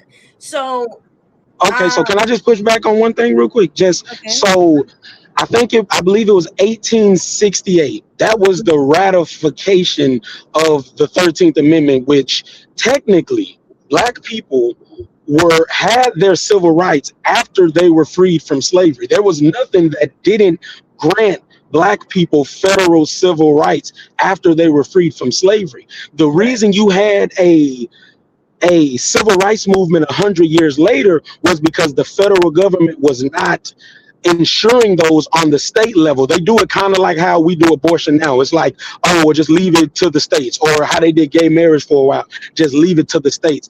They left it to the states to ensure most Black people in America were in southern states that did not grant them federal civil rights. They didn't let them vote the way the way they should have. They didn't allow them to go. So you can say that technically Black people got their rights after they got out of slavery, but they didn't really have it. And that was the grievance of the civil rights movement. It wasn't that we didn't have it. It was that they weren't being ensured by the federal government in the way that they should have, because civil rights is a federal mandate. And yeah, so I guess that's just my thing, like, with that, as far as like, the civil rights. I don't think that Blackness is, and honestly, I don't think that everybody who says Black today looks at it as a political term. Like, I really don't believe that, because most Black, like, we have one of the lowest voting turnout rates of anyone, and we all say we Black. Like, we all call ourselves Black, and most Black people probably can't even tell you who's on their local, anything. You know what I'm saying? Like, you go to a job and fill out an application, it says Black, they're not being political. You know what I'm saying? Like I think it's also, there's space for it to mean what it means racially, but I think that, yes, when we do get political and fight for our rights, we often in this country have had to do it because the Blackness of our existence is what made the white power structure deny our rights. Like, that's not really our fault. Like, if they would have said, oh, we want to take y'all rights because y'all have kinky curly hair, we probably it wouldn't be this bad. But it was always, you don't get these rights, you don't get to go here because you're different, because you're Black. And that has been most of our history in this country. Like, that's not our fault that it that political. hasn't been most of our history in this country, because we were slaves for most of our history in this country. First of all, Black people do vote. And when they do, they predominantly vote for one party. And in the quote unquote Black church, it is extremely political, highly favored towards the Democrats. So, I mean, you got mega Black pastors bringing in the vice president to campaign. Like, I don't know how that's pretty involved. Anyway, so you have that. I think the mega, just so I can butt in, I'm so sorry, but I think the mega church in general is highly politicized. So you can say that the black church may bring in a Democrat, but I can also say people like the Daystar guy that passed away, he was right next to Trump.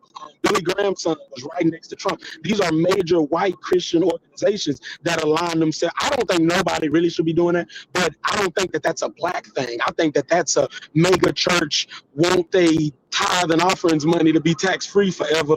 Like I think that's a money grab. I don't think that has anything to do with blackness. I like that's not something that just black churches do. Like I don't think we can just put that just on black churches. I'm not saying that that's not something that just black churches do. I am saying that when black churches get involved, they typically are voting against the Bible because it's more about the blackness than it is the Bible. I'm not even saying that churches shouldn't be political. I'm saying that when black churches are political, they lean against the Bible because the black part is the political part, because it says a particular thing. To be black in their sense is to mean you're oppressed. You gotta be an activist, that you gotta tear down the system. You gotta be a progressive, because that is what black is. It doesn't mean just, okay, like we're just a group of highly melanated people. That's not what it means.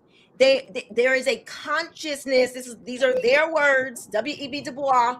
There's a consciousness to being black, and that consciousness has certain things in it.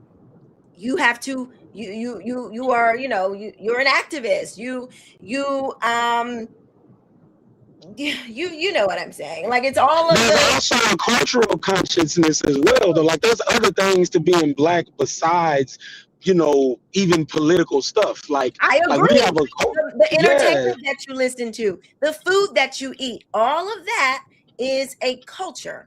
And because when you have adopted these beliefs and you call yourself a Christian and they go against the Bible, it's never checked. It is looked at as this is cool and fine.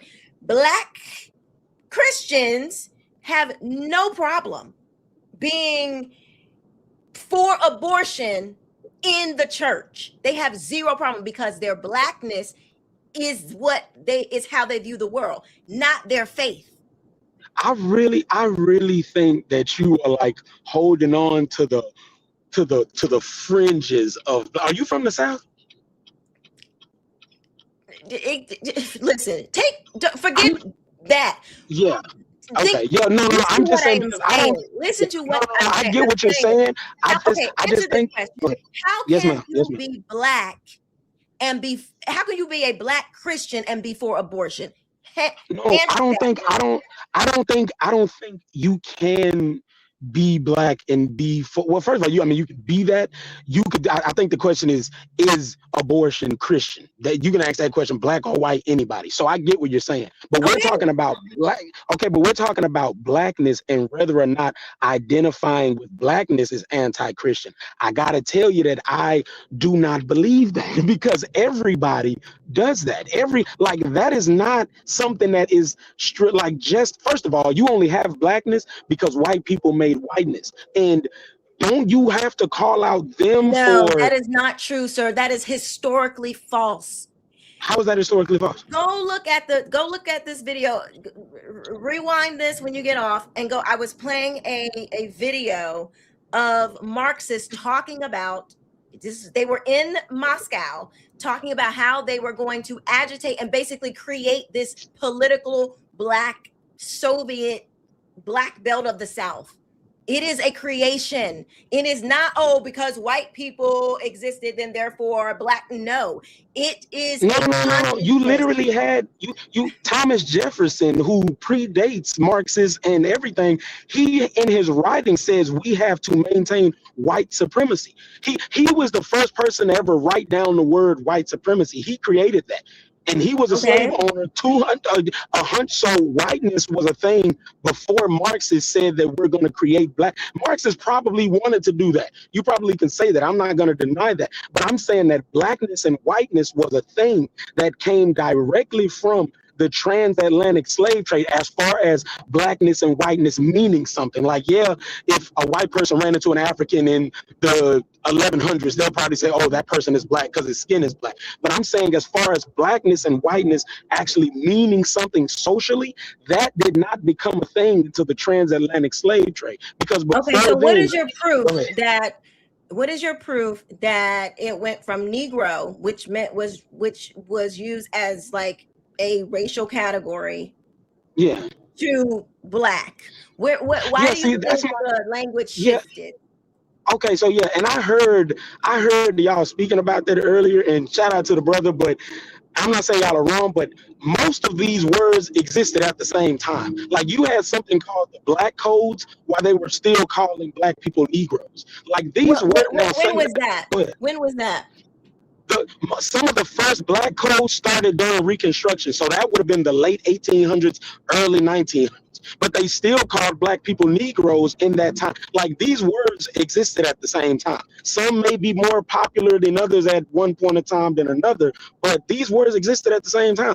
Negro and black existed at the exact same time. Okay, so I never said. I said, okay, this is what I said. I didn't say that the word black didn't exist, because Negro means black. It means black. It's a Spanish No, but you were word. asking about how Negro and how the word black was used to identify Negro or Black Americans or that group. And I'm saying that at the same time that they were calling slave descendant American black people Negroes, they were also calling them black at the same time. Like, it wasn't a transition where they weren't calling us black at all and they were calling us Negro first, and then they started calling us black. Like, it wasn't like that. They used those words at the same time. You get what I'm saying? Because they also use the other N word that you also know about as well. Negro means black. I understand it. My point was that at one point in time it meant a racial category, and then it transitioned into meaning another something else, which came the consciousness, the power struggle, the oppression, the political. It shifted from being purely political to, it shifted from being purely racial or majority racial, even if you want to say that, to being majority political. That is what I don't think it's majority political. Yeah, but I don't think it's majority political at all, because majority of black folks ain't political, and you know that. And the majority of people who call us black today ain't political. If anything, it's mostly racial now, with a fringe of political with it. But it's not mostly political today. Most people don't care about politics today, black or white. But everybody. I mean, where are your facts in this? Now we're just talking like what we think. I can ask the same thing to you, right? This is a fact. Black. Okay, there was a group of people who came, who created a strategy to agitate Negroes. This is the term they use. Negroes in America for their communist revolution. That is a fact. Okay. Now, Black people were not aware of this strategy. By and large, Black people were not aware of this strategy that was about to be deployed to them. Once they recruited some Blacks to go to churches and start pumping this stuff into the churches, including Martin Luther King and his whole and that whole crew. All of the majority of the people around him were card-carrying communists. This is a fact. A majority of the people. A majority. Yes. Who told you that? Who told you that a majority of the people that was around Martin Luther King during the McCarthy? You don't know enough about this history to. I'm not here to give you a whole history lesson. But you just asked me for facts, though. So I'm like, you just asked me what my proof was. You can't give me any, so you're asking me to give you mine. No, you didn't allow me to. You didn't allow me to. I was going to. Okay, what are the facts that you have about what you're saying? Okay. Well, just so we're clear, you technically are the one making the dominant assertion. So I think it's kind of up to you to prove it. Because what you're saying is that you have a video of some one second. What you're saying is you have a video of some communists saying that we're going to subvert the Black liberation struggle, which goes back to even before slavery ended. Black people was fighting for rights. But I'm not going to deny that you did probably have some communists say we're going to try to subvert that. Number one, you have to prove that it worked. Number two, you have to prove that it actually that they actually infiltrated for real. Because back during the McCarthyism era, the 40s, the 50s, the 30s, if you even spoke communism talk, they threw you in prison for real, not just like playing. Like okay, all right, Mo, I appreciate it. There's I'm gonna get to Laugh Leezy in the chat, but because there is a lot of history that you are really unaware of to even really have this conversation. You really need to go and look. I put the link of the video that I played. Please go watch that. No, I know exactly what about you're talking about. I'm just saying, how do you're almost making it seem like the Black liberation struggle did not exist until those communists came in. And I'm simply saying that is not true. We were fighting for civil rights before that. Going all the way back to Frederick Douglass, H. Rap Brown, people like that. We were fighting for stuff. Okay, so why do you need a Black church today then? What is the importance of a Black church today? Because we don't have any of those issues, and there is nobody holding you back, and you are actually far off. You are Black Americans are worse off now. Yeah. Then we were 100 years after slavery, even with all of the issues and all of that stuff. So why today do you need to be pro-Black, have a Black church and all of this stuff today? Why do you need to have a Black church today? Yes. I think it's a cultural thing. It's the reason anyone of any culture wants to have a cultural homestead. Like I don't like this is not something that is Christian.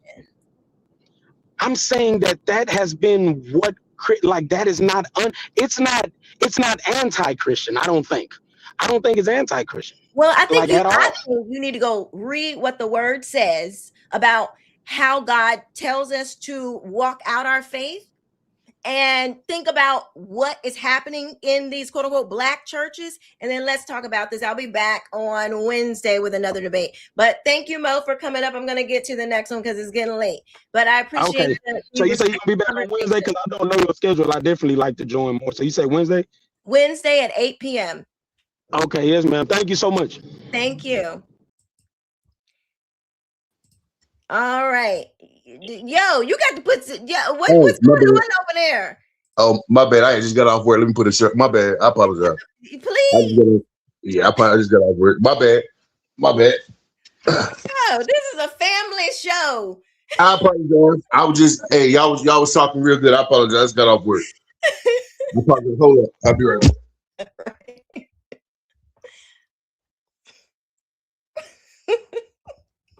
What's going on? All right, y'all. Ooh, y'all in the chat. Thank you guys so much. I see you all out there. Let me just say real quick, shout out to Willie Doc 4056. Thank you so much for the super chat. Appreciate you, Keisha. Thank you. Hey, if you guys want to support the channel, please do. You can support through Cash App, buymeacoffee.com/Keisha King Benton. And of course, super chats and super stickers. While you are here, hit the like button, share this video out so more people can know about it. Hello, what's your name? It's my name's LaFleezy. That's what I put it as.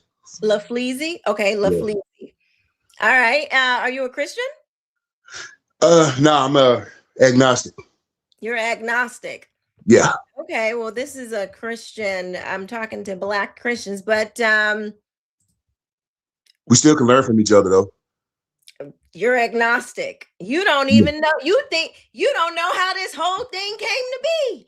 You think it might have been not an intelligent design. Can I respond? Sure, go ahead. Is the Bible? Are there any contradictions in the Bible? And is it historically accurate? What's that? There are no contradictions in the Bible. All right. So let's go do you have something on the topic that we're discussing tonight? Oh, absolutely. It's all gonna coincide with each other, because you're asserting that that the Bible's true. So we as Black people have to go after that. But what we do know is, at the transatlantic slave trade, there was no Bible. The Bible was introduced to us. If you read the Bible, it talks about slavery. It allows for slavery. It talks about genocide in the Old Testament. Sir. Yeah. Okay. I'm not. Look. Let me just. You gonna have to do better than that, because when they're talking about slavery, you do realize what the whole verse says. Have you ever read the verse? Huh? Yeah. It actually not only shows you who can be slaves, it tells you how to be a slave. Now, and what does it say? The reason I'm saying that, hold up, the reason I'm saying that is because that's the same Bible that they use on our ancestors. Hold on, you're moving too fast. You're moving too fast. What does it say about slaves and their masters? You can own a slave. That's what it says, and it tells you how to treat the slaves too. And how does it say to treat them? It's one of them is well, hold up, because I'm gonna make sure it's because I ain't got the verse here, because either way a person shouldn't be a slave in the first place. So that's that's a non-topic anyway. All I'm saying is they have a book. It was written in 1846, How to Teach Your Negro How to Be a Christian. What I'm saying is we are talking about the true and living word of God. I'm not talking about what if it's the true and living word of God, it can't have any mistakes in it. So look, for instance, Acts 9:7 on the with Paul's conversion on the road to Damascus, he saw a light and heard a voice. He also had some companions who heard a voice. Now, if you go to Acts 22:9, the companions didn't hear a voice. So did they hear a voice or did they not hear a voice? It's the same story written by the same person. Then you got like 2 or 3 creation stories. All I'm saying is you using the book using the Bible as the authority piece of like, well, this is exactly what we got to do as far as, being Christians. Or for instance, a person that votes Democrat, they don't have to completely vote a whole Democratic ticket. Am I correct? I don't even, you are all over the place, sir. But I will tell you this just for the audience. It says, this is Ephesians 6:5-9. It says, slaves, obey your earthly masters with respect and fear and with sincerity of heart, just as you would obey Christ. Obey them not only to win their favor when their eye is on you, but as slaves of Christ, doing the will of God from your heart.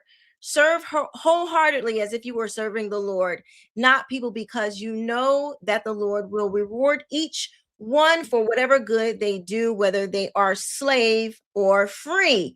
And masters, treat your slaves in the same way, because this is not talking about chattel slavery. It is talking about like indentured servitude. And masters, treat your slaves in the same way. Do not threaten them, since you know that he who is both their master and yours is in heaven, and there is no favoritism with him. Meaning, Christ is the master of everybody. So don't do to other people what you wouldn't want done to you. That's what God is saying. He's not telling you, oh, you can have slaves. And so if you're going to talk about the Bible, at least have the decency to examine this ancient holy text with some respect, okay? Because this whole you look good and wrong to be out here like, oh, well, it says slaves obey your master, so the Bible is wrong. Do better. You got to think. That is unacceptable. Have a good night.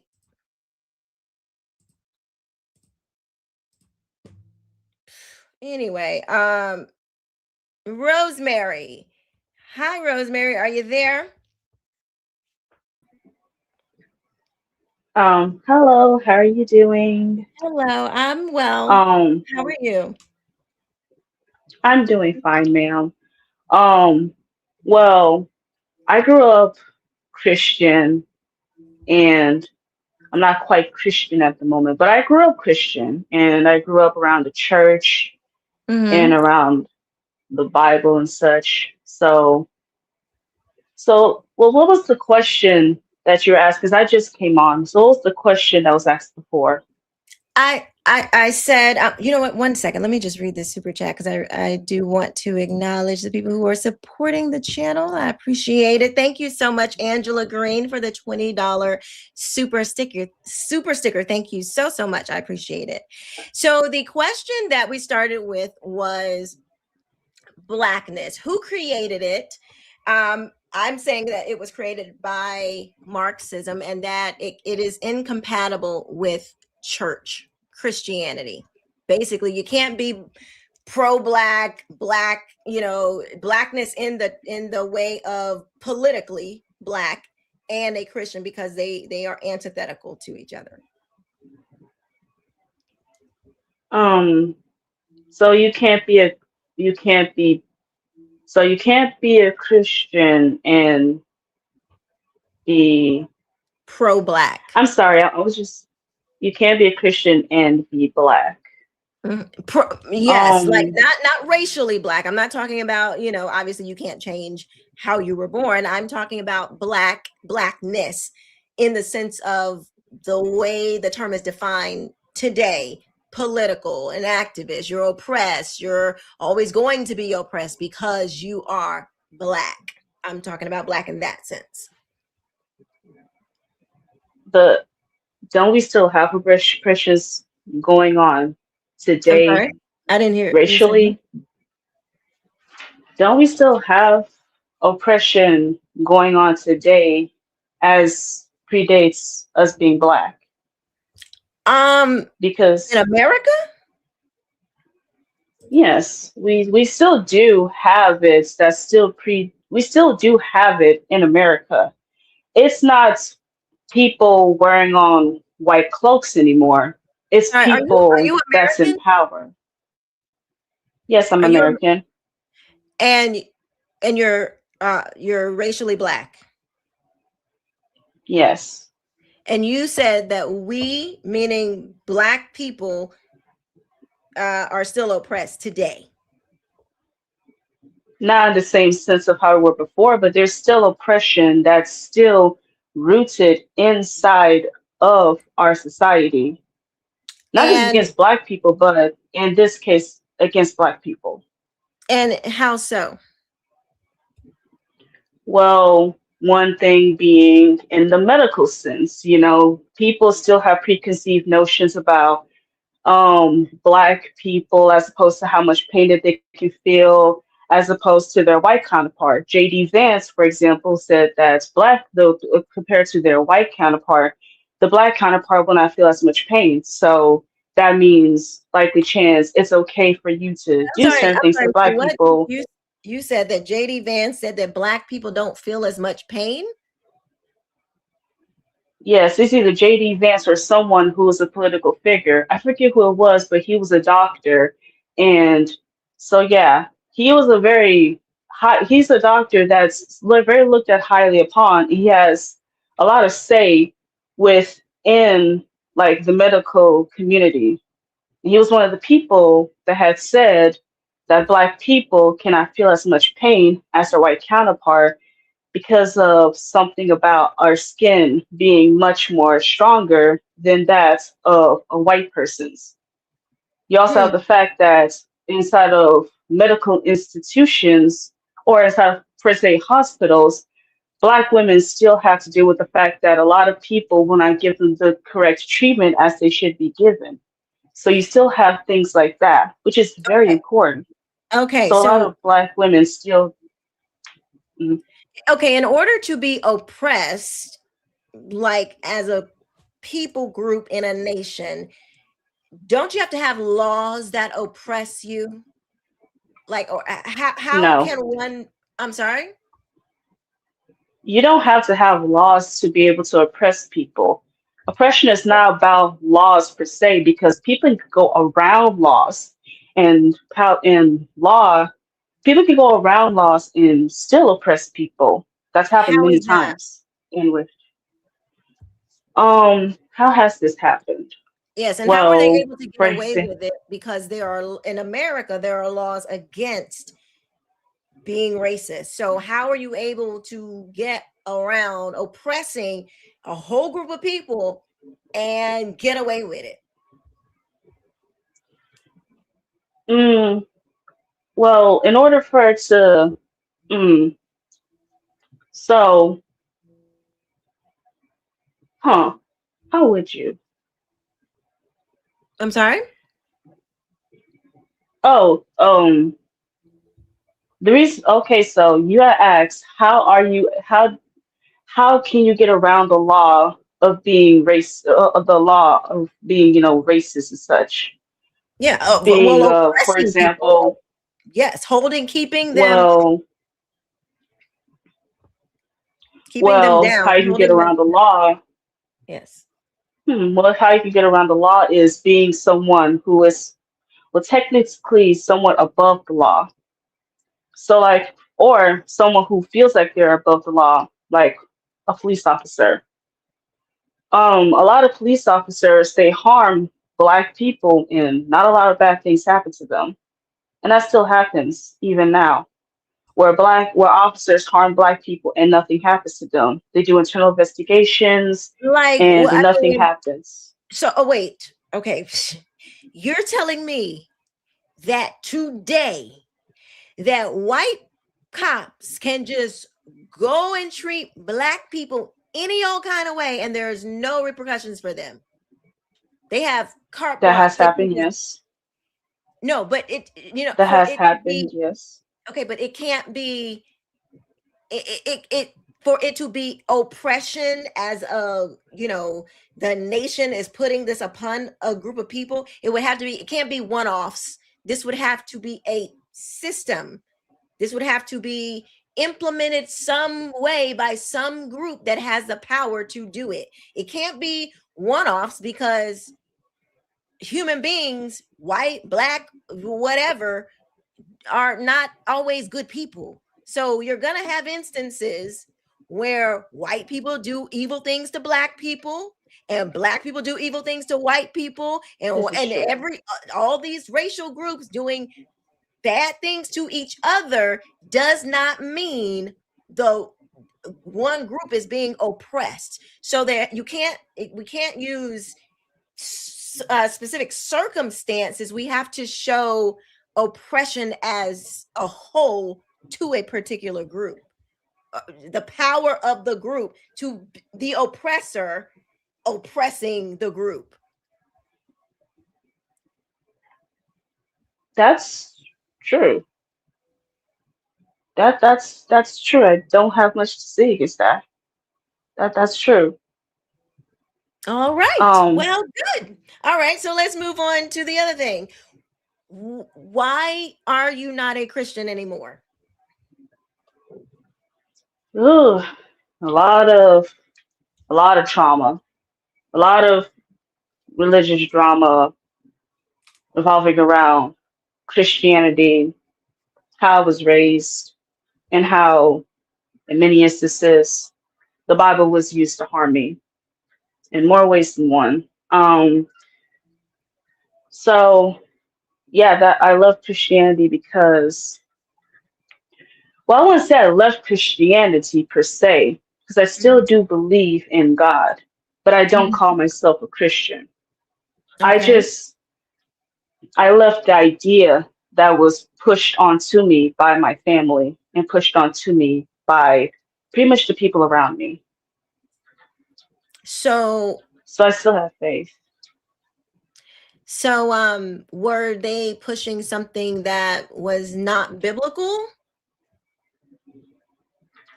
Well, they pushed things that were somewhat supposedly seen as biblical onto me. Like, we all know the very common one, you know, use the rod about something, spare the rod and spoil the child and things like that. in which they use that as an example excuse to beat and abuse me and my siblings. I'm so sorry to hear that. And, there are people that abuse the Bible. There are people that abuse, in everything. There are going to be people that abuse. There are doctors, nurses that abuse their, ability, to be a doctor. They want to take life into their own hands beyond what, it would be permitted. So in everything that there's going to be people who don't do a thing correctly. But since we're talking about your soul and where it will be when you take your last breath, this is something we want to get right. This is not we want to make sure we're believing the right thing so that our eternal life is that we spend it with the true and living God. So since people do bad things, even our parents, I'm sure we have stories. Some of us have worse stories than others. But if you read the Bible for yourself, then we would know that, God doesn't. The Bible also says, do not provoke your children to wrath. He has that. He tells that to parents, like, yes, discipline them, discipline them, because God says those that I love, I discipline. So discipline is a good thing, but abuse is not, obviously. So for parents, he said, don't provoke your children to wrath, meaning, don't be too hard on them. Don't over punish them. Don't provoke them, to anger and all of these other things. So how come we can't just forget what the parents did and realize that was not what the Bible taught? And let's focus on what Jesus actually taught, what the Bible actually teaches. And I think you will find that it is life-giving, that it is able to heal actually the things that your parents did, or your friends, or people, loved ones, people that romantic love and all those.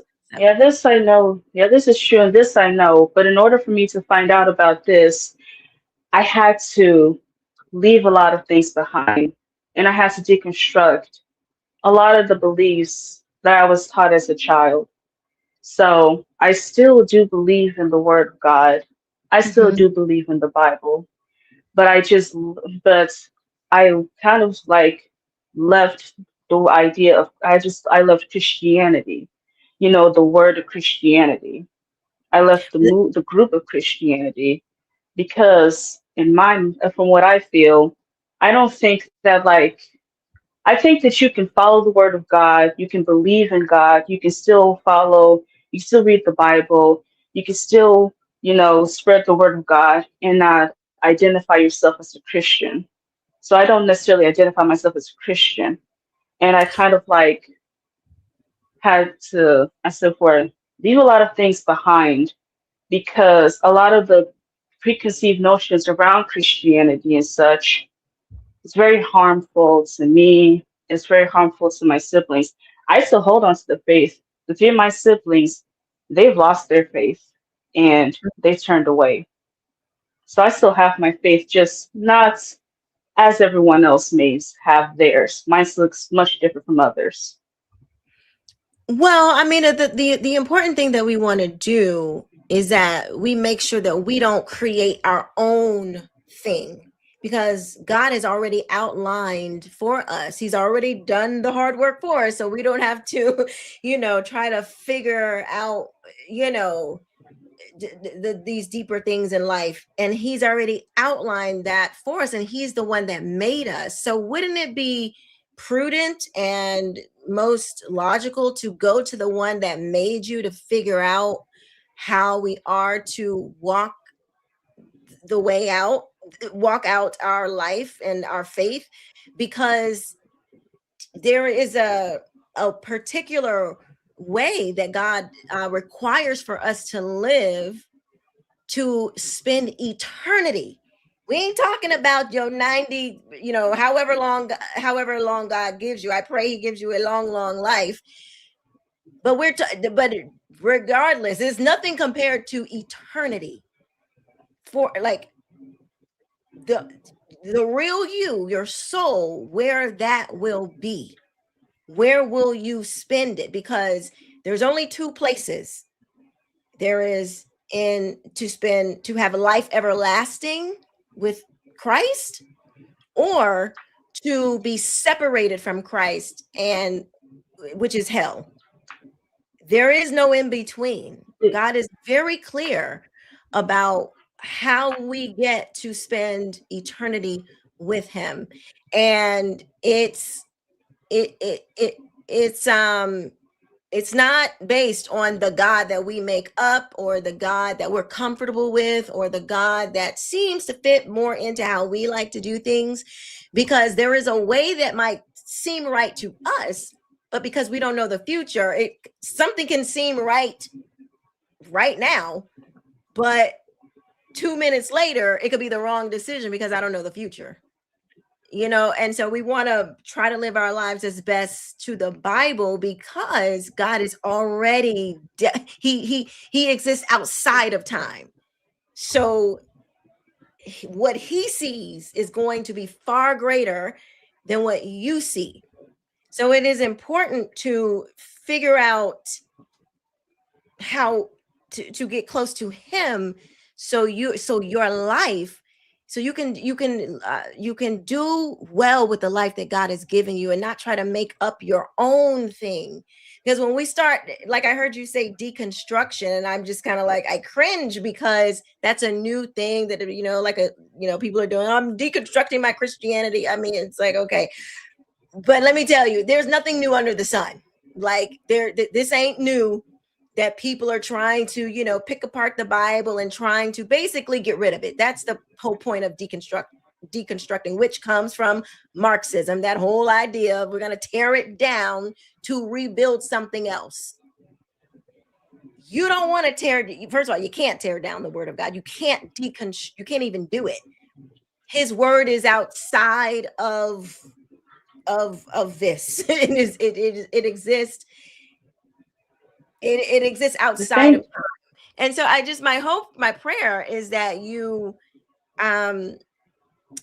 really get to know Jesus for yourself, because he's a lot different than maybe what our parents have given us. Because my parents did not do, I don't feel like my parents gave me the best teachings, always. They gave me a good foundation, but they didn't always give me the best for those harder questions. But just simply asking God. I asked him one question. I said, God, if you're real, show me who you are, because I want to know the truth. And I really meant it. And he showed himself to me. And he says, anybody who asks him for wisdom, for truth, he will give it to you freely.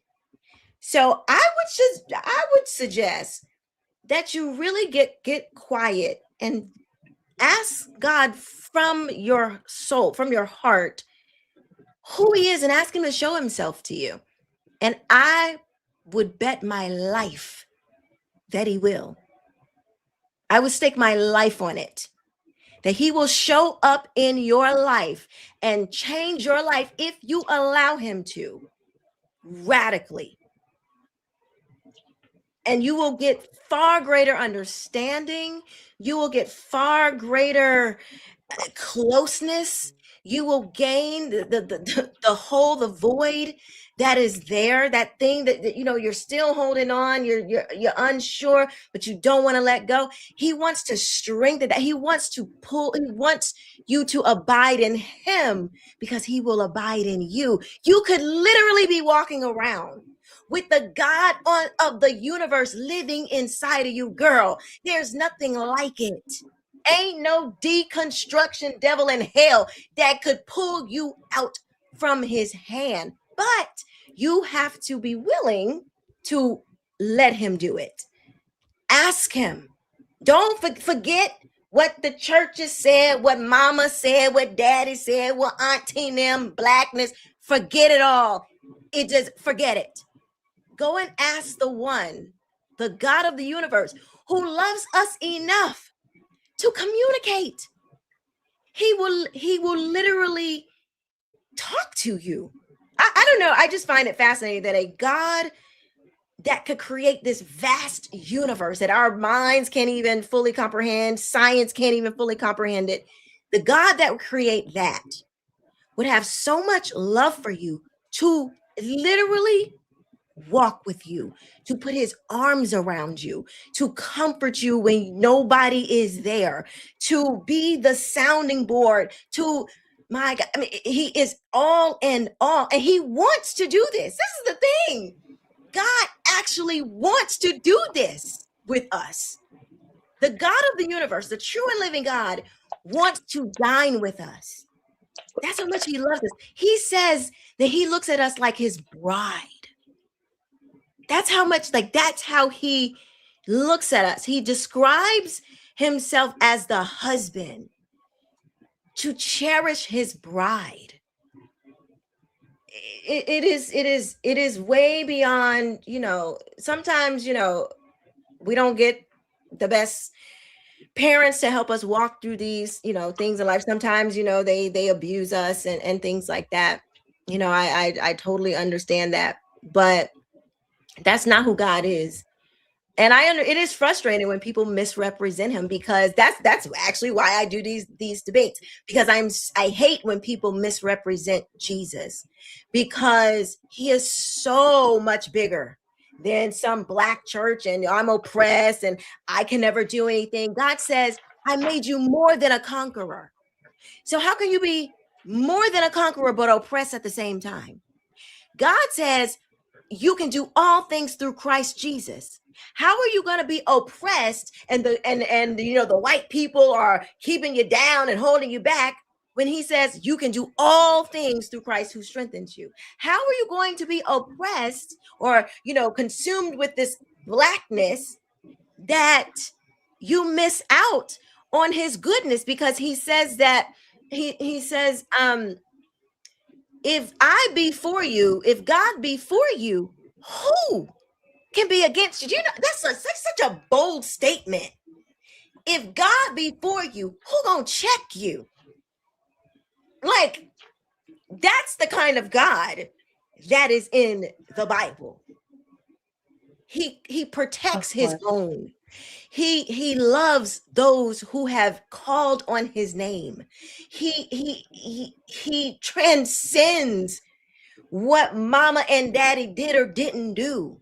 He can give you the comfort and the healing that you needed from mama and daddy that you didn't get, because he is all in all. He stands all by himself outside of time, and I pray that you that you draw nearer to him. And I'm going to shut up because I feel like I've been talking a lot, but you're really just touching you're touching me right now. So I hear you. I hear you, and I understand what that's like, So that literally had me crying. That literally had me crying right now because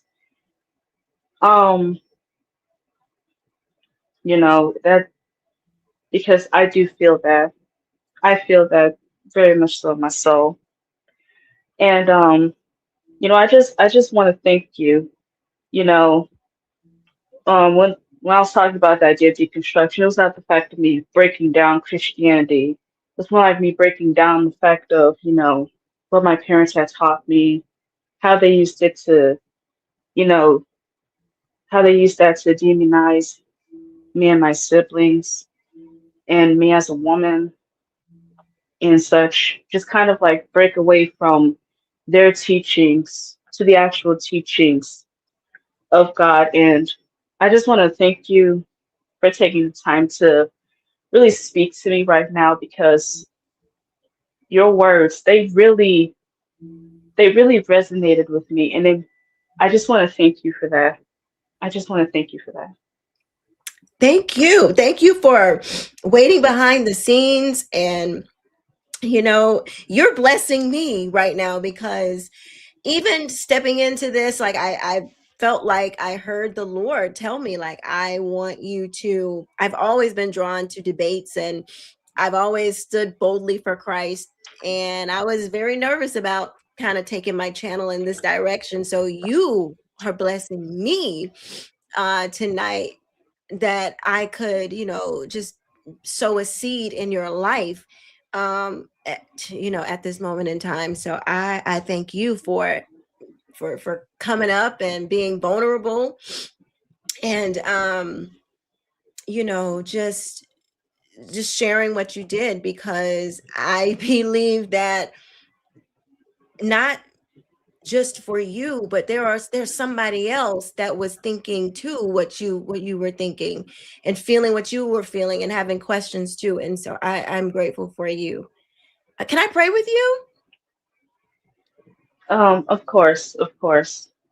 Awesome, thank you. And then we're gonna guys, y'all that pray, please keep Rosemary in your prayers. Let us pray for her. Father God, in the name of Jesus, God, we come boldly to your throne of grace and mercy and love. God, you are the King of Kings and the Lord of Lords. There is nothing too hard for you, God. You know Rosemary, God. You created her. My God, you broke the mold when you created her. God, you said there is no good thing that you will withhold from those who walk uprightly, God. And so we just pray that your goodness, your love just overflows her, God. Show yourself mighty in her life, God. You know the areas in her life that need healing, God, because I know that you are right there with her, God, waiting for her to just surrender it all to you, oh God. Oh my God, surrender, Rosemary, surrender. Just let him be Lord over your life. He desires to be Lord over your life, to dine with you, because he wants you to dine with him. The relationship that he wants to create in your life is unmatched. He wants you, he wants all of you, not part of you. He wants your whole heart, surrendered to him. And so, God, we thank you for obedience, God. You said obedience, it is better than sacrifice. So, God, we thank you for obedience in Rosemary's life, in our life, God. We thank you for leaning on your word, because it is the truth, God. You said you are the way, the truth, and the life. The only way that we can get to heaven is through you, Jesus Christ. So we just thank you, God, for your word. We thank you for salvation. We thank you for, even in our wickedness, God, and even in our unrighteousness, in our unworthiness, you gave your life for my life. You took on my sin and Rosemary's sin and everybody's sin. You took on what we deserved. You who were innocent, you took on the guilt so that we could live. You died so that we may live and resurrect with you. So, God, we just thank you for your obedience of even unto death, and rising on out of that grave on the third day. So, God, we just thank you for your resurrection power, God. We thank you for the Holy Spirit that resides in us, God, and that it continues to lead us and guide us in all righteousness and in truth. So, God, I pray a hedge of protection over Rosemary. I pray that I pray that you send a message to the enemies, that you are that you bind them out of her life in the name of Jesus, that whatever tries to sow seeds of doubt, that you crumble it right now in the name of Jesus, God. So I believe your word, and we stand on your word and in everything that you will do in her life. So we plead the blood of Jesus over her, and that a hedge of protection is surrounding her. So God, we thank you for all these things. We thank you for Rosemary. We thank you for everyone in the chat. We thank you for those who are just listening that may and not have came up. We thank you for those who did have the courage to come up for the call. God, we ask that you do a radical transformation in their lives as well. So God, we ask all these things and thank you for all these things. In Jesus' name we pray. Amen and amen. Amen. Amen. Amen. Rosemary, you stay close, stay in touch. My email is, I'm going to put it in the chat. It's Keisha at KeishaKing.com. And thank you. So please email me if you have questions, if you have, did I spell my name right? Okay. If you have any questions or anything, please email me. I am here. Please come back up. Whatever you need. I want to stay close. It's not a problem at all. So God bless you. And thank you. Anything else you want to say? Oh no, that's it. I've got it's getting late on my time on my end, and I have to study for finals next week. So Okay. I really want to thank you. Thank you so much. You are so welcome. Well, God bless on those finals. I'm sure you're going to knock it out of the park. What are you studying?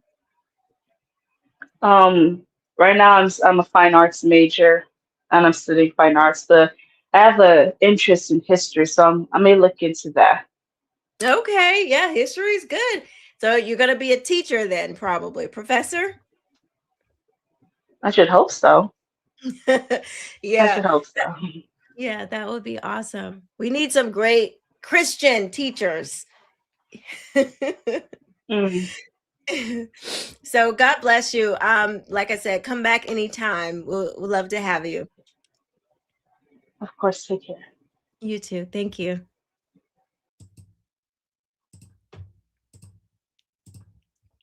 Oh man. Oh man. Glory be to God. When I get off of this room, I'm going to boo cry. I can barely keep the tears right now. I'm going in when I get off of here, okay? Oh my goodness. I want to read some of what you guys were saying. Karen, amen. Paul. Oh, Paul, you're still here. I thought you had to go. Paul is here. The S Files, amen. Rosemary, the chat is on fire for you, girl. We are praying with you. Oh, Carmen, Rosemary, God bless you. Oh my gosh, Carmen, this was right. Oh my, it was all worth it for Rosemary. The 90, leave the 99 for the one. That's what we want. You know what? I came up with this slogan. I feel like the Holy Spirit gave me this. The goal is souls. That's the goal is souls. That's the reason for this new this debate series or whatever we want to call it. I don't know. The goal is souls, tearing down these idols, helping people see the true and living God. It ain't got nothing to do with blackness. God is so much bigger than that. He is so much bigger than that. He has so much more for you than freaking black.